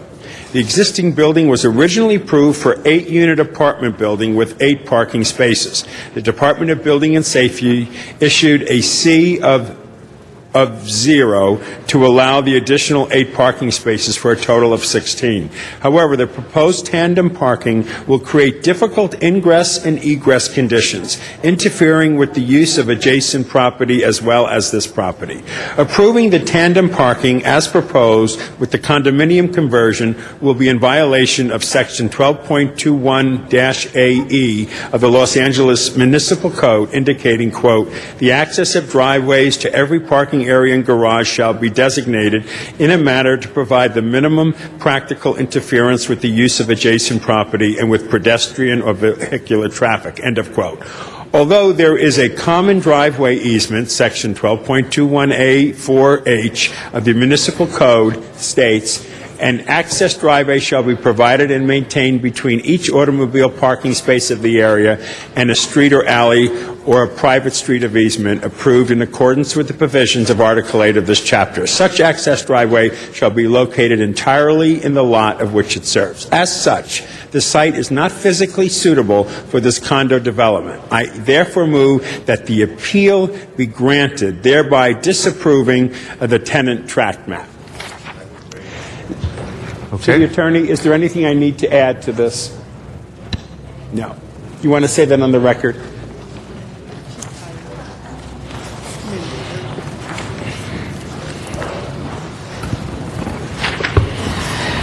For the record, Sharon Cedorf Cardenas again. No, Councilman, I think that adequately covers it.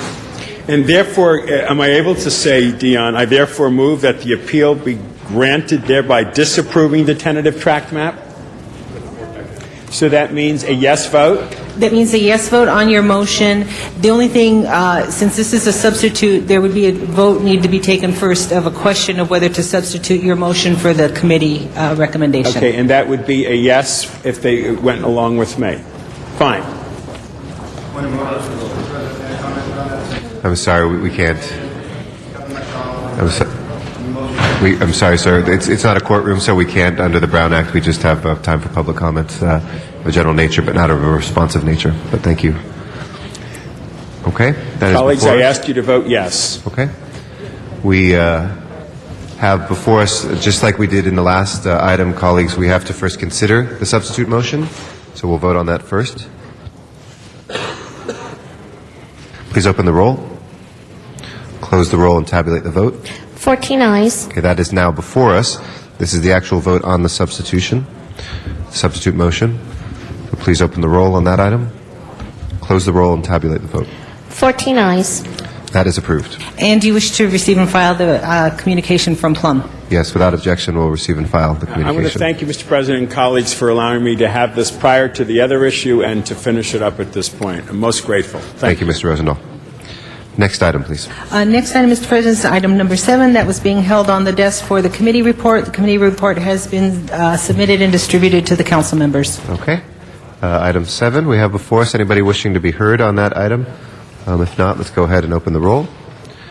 Close the roll and tabulate the vote. 14 ayes. That is approved. Okay, next item, please. Next item is item number 8, and that was called special by Councilmember Cardenas. All right, Mr. Cardenas, item number 8. Item number 8. Thank you very much. To some people, this might seem like a simple item on a very busy day, but to the people who were living in the Starlight Mobile Park, this is a big deal. The City of Los Angeles has a responsibility to address the issues, especially the issues of the most vulnerable people in our population. And when we pass ordinances, to make sure that we recognize that we have a responsibility of making sure that those ordinances are followed. This is an example, this simple item, number 8, is an example of how the council needs to stand up for the most vulnerable people in our community. And the city council passed a rent stabilization ordinance where tenants have a right to be compensated by the landowner when they are asked to leave the property or to leave their home. In this case, the landowner has not provided the necessary proof that the tenants have been properly compensated.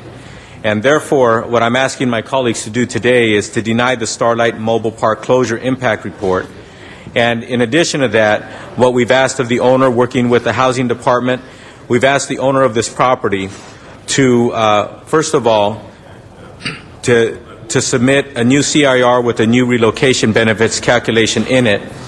In other words, the ordinance that we passed recently. A recalculation of the trailer values. In most cases, people get, for their old trailers, if they leave them behind, they get anywhere between $7,500 to $44,000. And in this case, there seems to be that some of the tenants only received as little as $500 for their trailer. That was their compensation. So what we're asking is that the owner open up an escrow account to be open for a minimum of 1 year so that the individuals can be reached, the individuals who lived at this mobile home park can be reached, and it can be verified that they were properly compensated. And if they were not properly compensated, that they be compensated properly before this landowner can move forward with their new development on this property. So once again, I appreciate this opportunity for us to bring to light this injustice that has been brought on some very vulnerable people, and I'd like to applaud the housing department and everybody who's been working on this for their hard work and making sure that they educate the landowner and make sure that we correct the fact that these people are deserving of the proper compensation, and we're going to do everything that we can to make sure that they're compensated. So I ask for your aye vote. All right, we have that before us, colleagues. You can please prepare the roll and tabulate the vote. 13 ayes. That is approved. Next item, please. Item number 18 was called special by Councilmember Hahn. Okay. Item number 18 is next. I'd like to recognize Councilwoman from the 15th District, Ms. Janice Hahn. Thank you, Mr. President. I just wanted to call this special because it deals with the Business Improvement District in Wilmington. And I know we authorize these on a regular basis and we reauthorize them on a regular basis, but I always think it's important when there is a bid that is really doing what they've been commissioned to do. And this bid's district president, Mr. Ken Melendez, and the dedicated members of this group have really made an incredible impact in the community of Wilmington. The bid has made substantial improvements in the Wilmington business community with sidewalk cleaning, security patrol, tree trimming, holiday decorations, and other things that keep the downtown looking and running very efficiently. They've also been working with my office on a beautification project in downtown Wilmington. Recently, we worked with Ken to upgrade and replace the downtown Wilmington streetlights. This bid project stretches a block in every direction from the intersection of Avalon and Anaheim. Ken has also worked with the Port of Los Angeles and my office to plant almost 100 trees from the bid to the port. The newly planted trees have transformed and really softened the look of the old downtown Wilmington area. So I just really wanted to give the bid a shout out today from the City Council chambers, thanking them for stepping up to the plate. They've gotten money and help from the city, but they've really invested their own hard-earned money to make Wilmington a better community. So this is a good example of a business improvement district clearly improving the business district in downtown Wilmington. So I'm happy to support their continuation by our motion today. Thank you. Thank you, and congratulations to the Business Improvement District, and thank you, Ms. Hahn, for your work on that. If we can open the roll on this item, please close the roll and tabulate the vote. 13 ayes. That is approved. If we can take item 34 out of order, the other ones are closed session items, but we want to, for the public ability to comment on item 34, we have one card. Mr. Sachs, if you'd like to. You okay? Okay. All right, Mr. Sachs waves his card and literally waves as well. And with that, let's go ahead. If no one from the council wants to be heard on 34, let's please prepare the roll and tabulate the vote. 13 ayes. That is approved. That leaves us with our closed session items. So in accordance with California, we have two specials. So we'll take those up before we go to closed session. Mr. President, item 37 was adopted earlier in the meeting, and there was a substitute motion. Okay. Let's start with that then, and then we'll go to the specials. If we to can reconsider. Open the roll on reconsideration of 37. Mr. Cardenas moved on that. Please open the roll, close the roll, and tabulate the vote. 13 ayes. That is now before us, and we have the substitute motion that has been circulated on 37. Yes, it has. Okay. If nobody wishes to be heard on that, let's go ahead and please open the roll on 37 as amended, or substituted, excuse me. Is it a substitute motion? Do we need the double vote? In this case, it's, I don't believe, necessary. Okay. We'll be reviewing the Roberts Rules of Orders a little later. We'll go ahead and open the roll, close the roll, and tabulate the vote. 13 ayes. Okay, that is approved. If we can take up the first special, and I'd like to recognize the city attorney on the findings. Thank you, Mr. President. I'll recite the facts as presented to me by the maker of the motion for the Council's consideration of the adequacy of the findings. Since the posting of today's agenda, the LAPD has requested the City Council to immediately offer a reward for information leading to the arrest of suspects responsible for the murder of Bunthan Renig on March 1st, 2008. Immediate action is required to protect the safety of the community. Council must first make findings pursuant to Government Code Section 54954.2 before considering the substantive motion. Anybody else on the findings? Seeing none, let's go ahead and vote on the findings before us for Special 1. Please open the roll, Madam Clerk. Close the roll and tabulate the vote. 13 ayes. Those are now before us. Anybody wishing to be heard on Special 1? Seeing nobody, let's go ahead and prepare the roll on Special 1 and tabulate the vote. 13 ayes. That is approved. Next item. Forthwith, please. Forthwith. Everything is forthwith today. Ms. Perry, on item number 2 on the findings.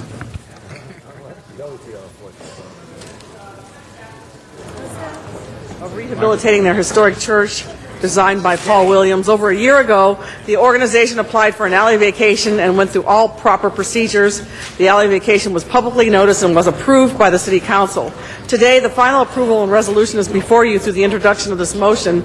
It is necessary and urgent to take action to forward the Council's action relative to this alley vacation to the County Clerk for recordation as soon as possible. It's necessary for the Council to take immediate action today to prevent any more project delays. This weekend, Second Baptist Church is having an elevator delivered as part of its rehabilitation work. The church's construction forces must be able to excavate and shore in the alley to accommodate the installation of the new elevator. The matter is coming before the Council through the accelerated processing and has had prior approvals. It is incumbent upon the Council to act on this matter as expeditiously as possible. This action will allow the church to commence its rehabilitation efforts. This motion has been reviewed by Building and Safety, Bureau of Engineering, and Council Member Rosendahl, the chair of our Public Works Committee, and they all concur with this action, so I ask for your support. Anybody else on the findings? If not, let's go ahead and open the roll on the findings. Please close the roll and tabulate the vote. 13 ayes. That's now before us. On the motion, if nobody wishes to be heard, let's go ahead and open the roll. Close the roll and tabulate the vote.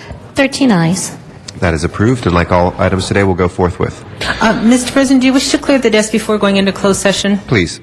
Council has motions for posting and referral. Those are posted and referred. There are excuses on the desk. Councilmember Gruhl requests to be excused April 15th and June 3rd and 4th for city business. Those meet council policy.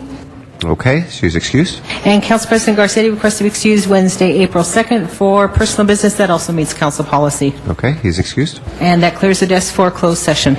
All right, now in accordance with California state law, we will be going into closed session to consider legal matters that are before the City Council. If we require an open session vote, we will come back into open session to do so and to inform the public of those votes. In the meantime, we thank members of the public who have been watching and who have been here in council chambers. If we can please ask the sergeants at arms to assist us in clearing the council chambers so we can begin our deliberation, and we will be back as soon as we're done with the closed session items. Thank you.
welcome back to open session of the Los Angeles City Council. We took votes on some legal matters that are before us.